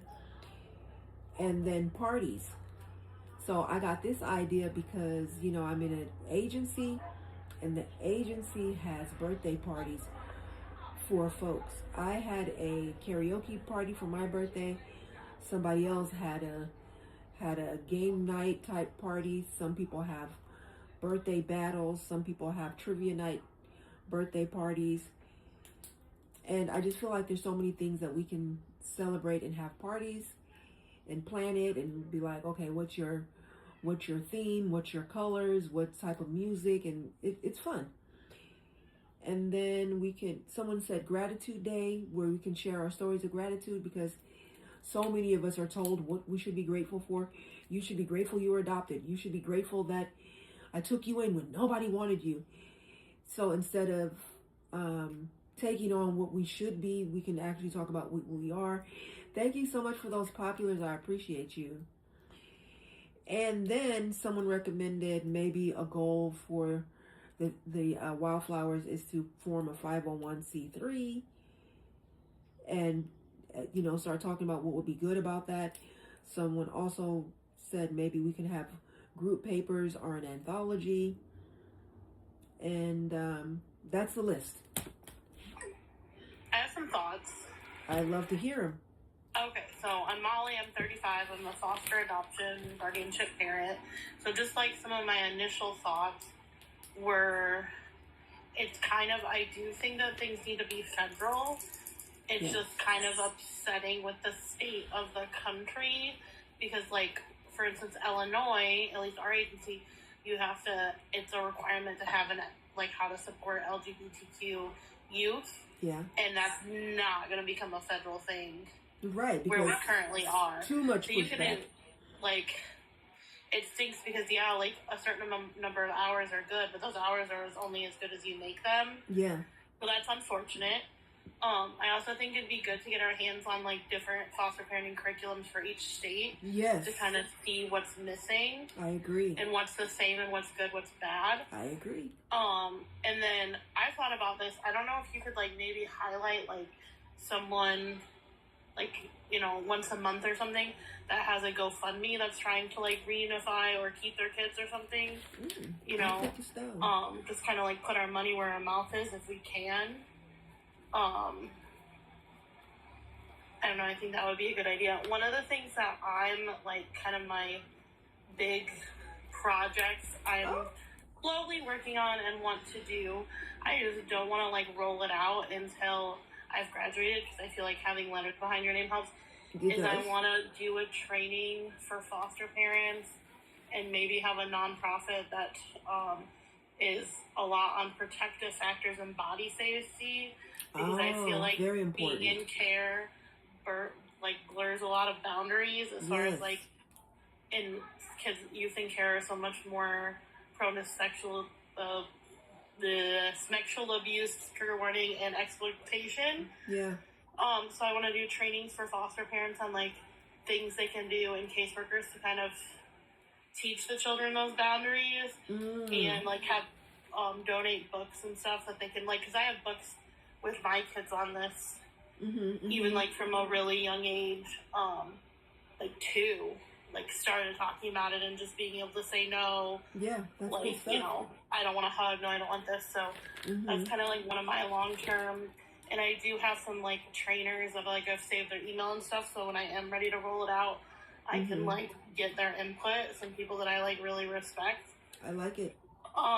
Because I think if we can increase the protective factors for these kids, that's gonna do so much because they're just so vulnerable, and people that exploit them know that. Yeah. So that's kind of one of my big, I plan to be a therapist, but on the side, I want to do trainings and stuff for people who work with youth in care. I love it. Yeah. Yeah. So, because imagine you're going to a stranger, and then the stranger gives you a bath, and then you're going to another stranger and another stranger. It's we talk stranger danger all the time, but then somehow this is different. Yeah. Yeah. So and that's my big. I think we can help protect a lot of kids that way. And it's something that can stay with them. And yeah, I would love to be in on that, honestly, because as a person that grew up in a trigger warning. Give folks a minute. Grew up in a household that was loaded with child SA, and then it was mandatory to give uncle a hug and a kiss goodnight. And it's what? Like, why is this mandatory? I don't even want this person touching me or near me. Like, ugh. Yeah, the other, like, I would say, like, 4 months ago, I was trying to potty train my 3-year-old, and I went to, like, joke. Make the pee come out, and she was like, "Don't touch me there." And I was like, "Good for you, girl." Very good, very good. Like, I was like, "Yeah, you didn't like that? That's like yes. good to me." Like, so yeah, just yes, and I do like body part names and yeah, I like that. You know, talking about privacy and all the things. But even I remember there's the tea videos on consent. I don't know if you've seen those, but it relates like that activity with tea. And so when my older kids were younger, we watched it, and I was like, so let's say that, like, you're going to do something, in this case it was a girl with a boy, and you tell them that when you come over, you're going to do those things with them, and then you get there, can you change your mind? And my daughter goes, no, because that's a lie, you always have to tell the truth. Oh, wow. And I'm like, oh, man, we have a lot of work to do. Yes. But I think part of that was just, like, no one had those conversations, like, being in residentials and going from home to home, so, like, just... It's like a continual conversation in our house. So yeah, I think, but yeah, getting our hands on like the training materials, because I'm sure what I get in Illinois is probably a lot different than what somebody in like Alabama gets. Right. Yeah, and I'm going to be looking into the training in California for sure. But I also think a lot of it's agency dependent. Yeah. And you're only as good as the trainers. I told you I did this program called the Nurturing Parenting Program, and it was originally designed for biological parents with kids under 3, and then they made a modified one for foster parents with kids under 3, and these trainers were, like, amazing. Oh, okay. And just the things that they did and that they taught in the trainings, it was, like, it was every week it was so intense. It was, like, every week for, like, 6 weeks, I think, and it was, like, 3 hours long on Zoom. So you're exhausted after.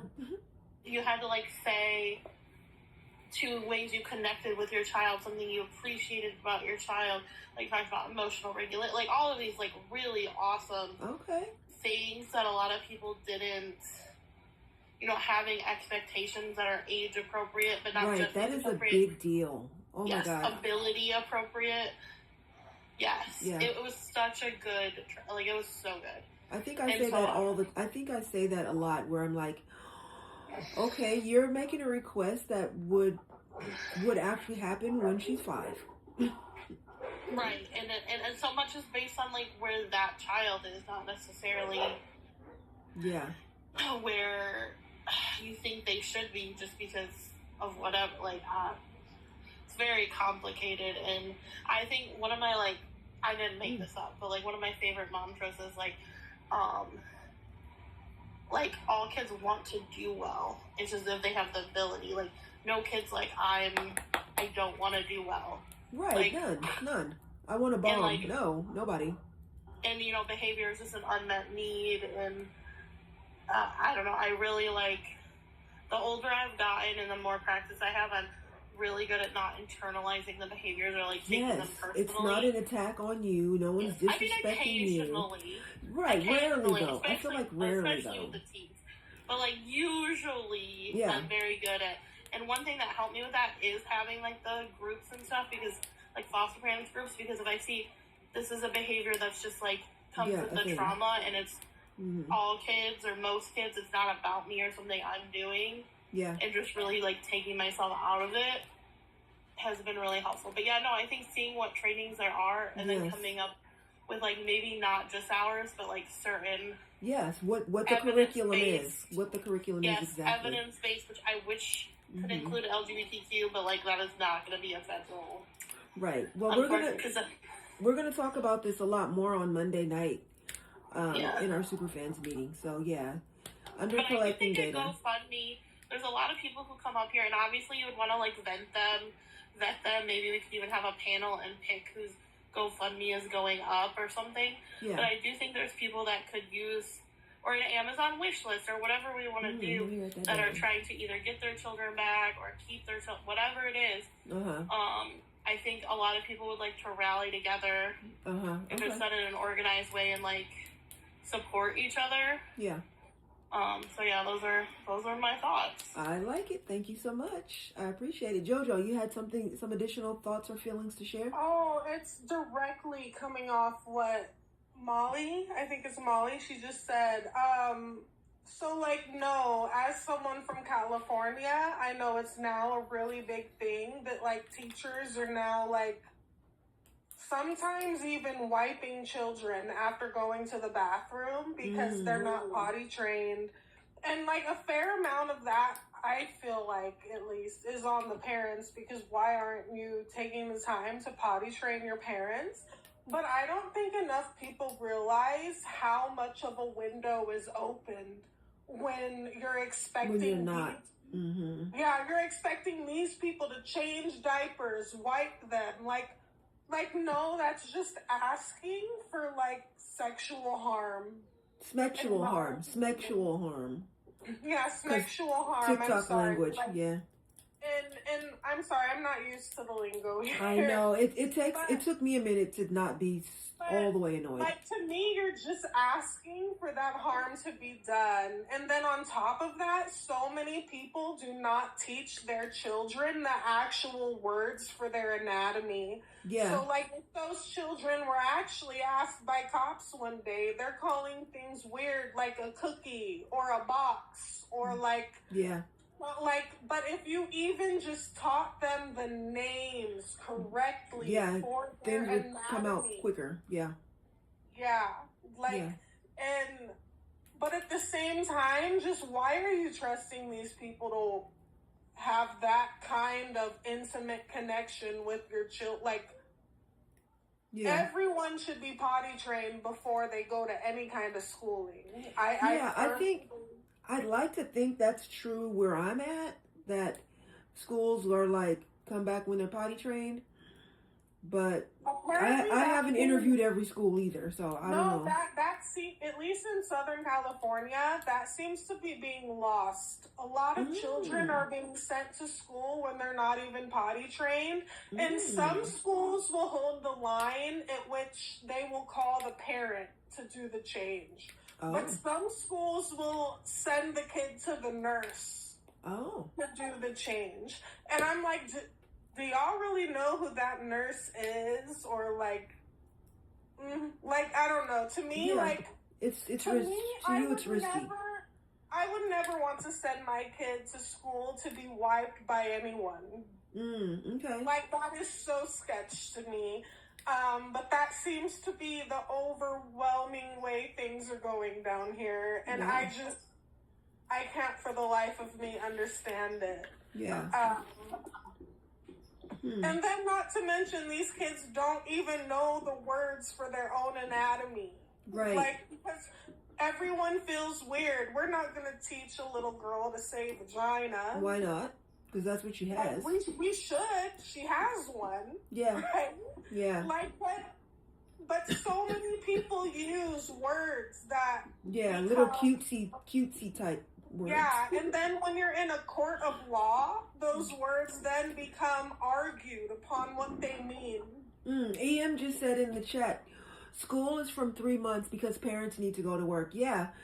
And I guess maybe there's a difference from like daycare and actual school, because, you know, so for so long, parents had to go back to work after 6 weeks. Like, that is a little baby at that point. But and then you don't have any choice because everybody can't afford a nanny and all that. Exactly.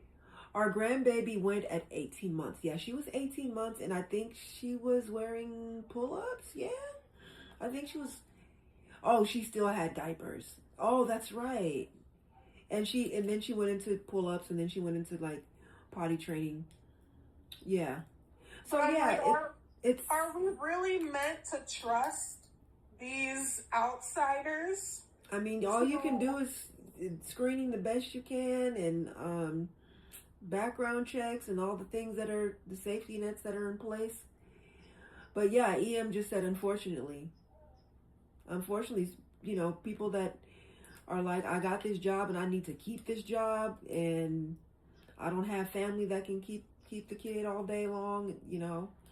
No, and I completely 100% understand. There's a lot of people who can't keep these kids daily. They have to go back to their jobs. Yeah, it's just to live. Why I vote so much for like increasing wage increases and stuff. Yeah. But like what I am saying is how dangerous this actually is at a physical level. It definitely can be. You don't know these people who are changing your children's diapers and fucking... Oh, sorry. I probably shouldn't have said that. You don't know who's changing these diapers and wiping their privates. And, like, you're not there for 8 hours of the day. And a lot of these kids can't even speak vocabulary to what they're going through. Like, and I just see this as the biggest red flag, but no one is speaking on this. Yeah. And like, it really bothers me. Yeah, I feel like people have their own ways of responding to it. Like, I've known people who are like, my kid is not going to anybody's school or daycare until they can talk. But that was a luxury that they had, to be able to be like, I'm taking a year off work, you know, until the kid is like walking and talking. And then some people do their own background checks and investigations, and everybody has their own way of responding to it, you know. And some people, it's just a chance you got to take. Legislated. This should be something we are voting on for, like, things that are monitored. But nobody cares to write a bill for this. Like, I really don't understand. I mean, maybe there isn't, because I know when we were looking for preschools for our granddaughter, we did visit a preschool that has cameras that you could actually like log into their system and see exactly what's going on whenever you felt like it. So I think a lot of schools are doing that more. I don't know. Maybe that's why there's no legislation, because now, you know, people want to CYA, you know, cover your AFS. I don't know. I'm just saying, this terrifies me. Like, 1 in 5 children in foster care are sexually assaulted. Trigger warning. Trigger warning. I'm sorry. Yeah, if you're going to talk about SA or grape or... I have to throw that in there, Smith. I'm sorry. Unaliving, any of that, you got to say trigger warning to give people a chance to either leave or turn the volume down or whatever. Trigger warning, y'all. Thank you. Warning. But 1 in 5 children that are raised in foster care go through sexual assault. And that's just those that actually report it. So it's probably more than that. That's just foster care. That's not counting children who are too young to speak in a daycare. Yeah. So, like, given this, like, to me, I'm like, you would trust your unpotty trained children to be exposed like this in a random kindergarten, in a random first grade? I guess. Like, I mean, some women don't have a choice. You just pray and leave it in God's hands. But I get what you're saying. I get it for daycare, because it's a lot of times it's very young babies in daycare that can't even speak. But still, I would be background checking so hard. Yes. But when it comes to actual school-aged children who can speak, and you're still sending them there to be changed by stranger, like, yeah, there's a disconnect in my brain that I don't understand. Yeah, like, honestly. Yeah, I get you. I hear you. I hear you 100%. All right, but thank you so much for chiming in. I do want to see who else wants to chime in. But yeah, thank you for bringing that into the space. I probably said more than I should have, and I respect you it's for keeping me on this long. It's fine. Thank you so much, JoJo. All right. Let's see. This live is winding down. We have been on 2 hours and 49 minutes. We have had 163 views. We have had 8 gifters. This live has made $2.43 and 1 book sale. We are in a D1 at the 80%. What else do I need to tell y'all? We've had 45K taps, 571 shares. Bravo to everybody who has done all the things as far as getting your daily heart me, tapping the screen, sharing this out, commenting on the panel, commenting in the chat. All of it is appreciated. And yeah, I'm looking for our exit song right now. Why was I about to type Wildflowers? That's not our exit song. Our exit song is not called Wildflowers. So our exit song is a song I used to sing with my bio parents, well, my bio family, mom and siblings.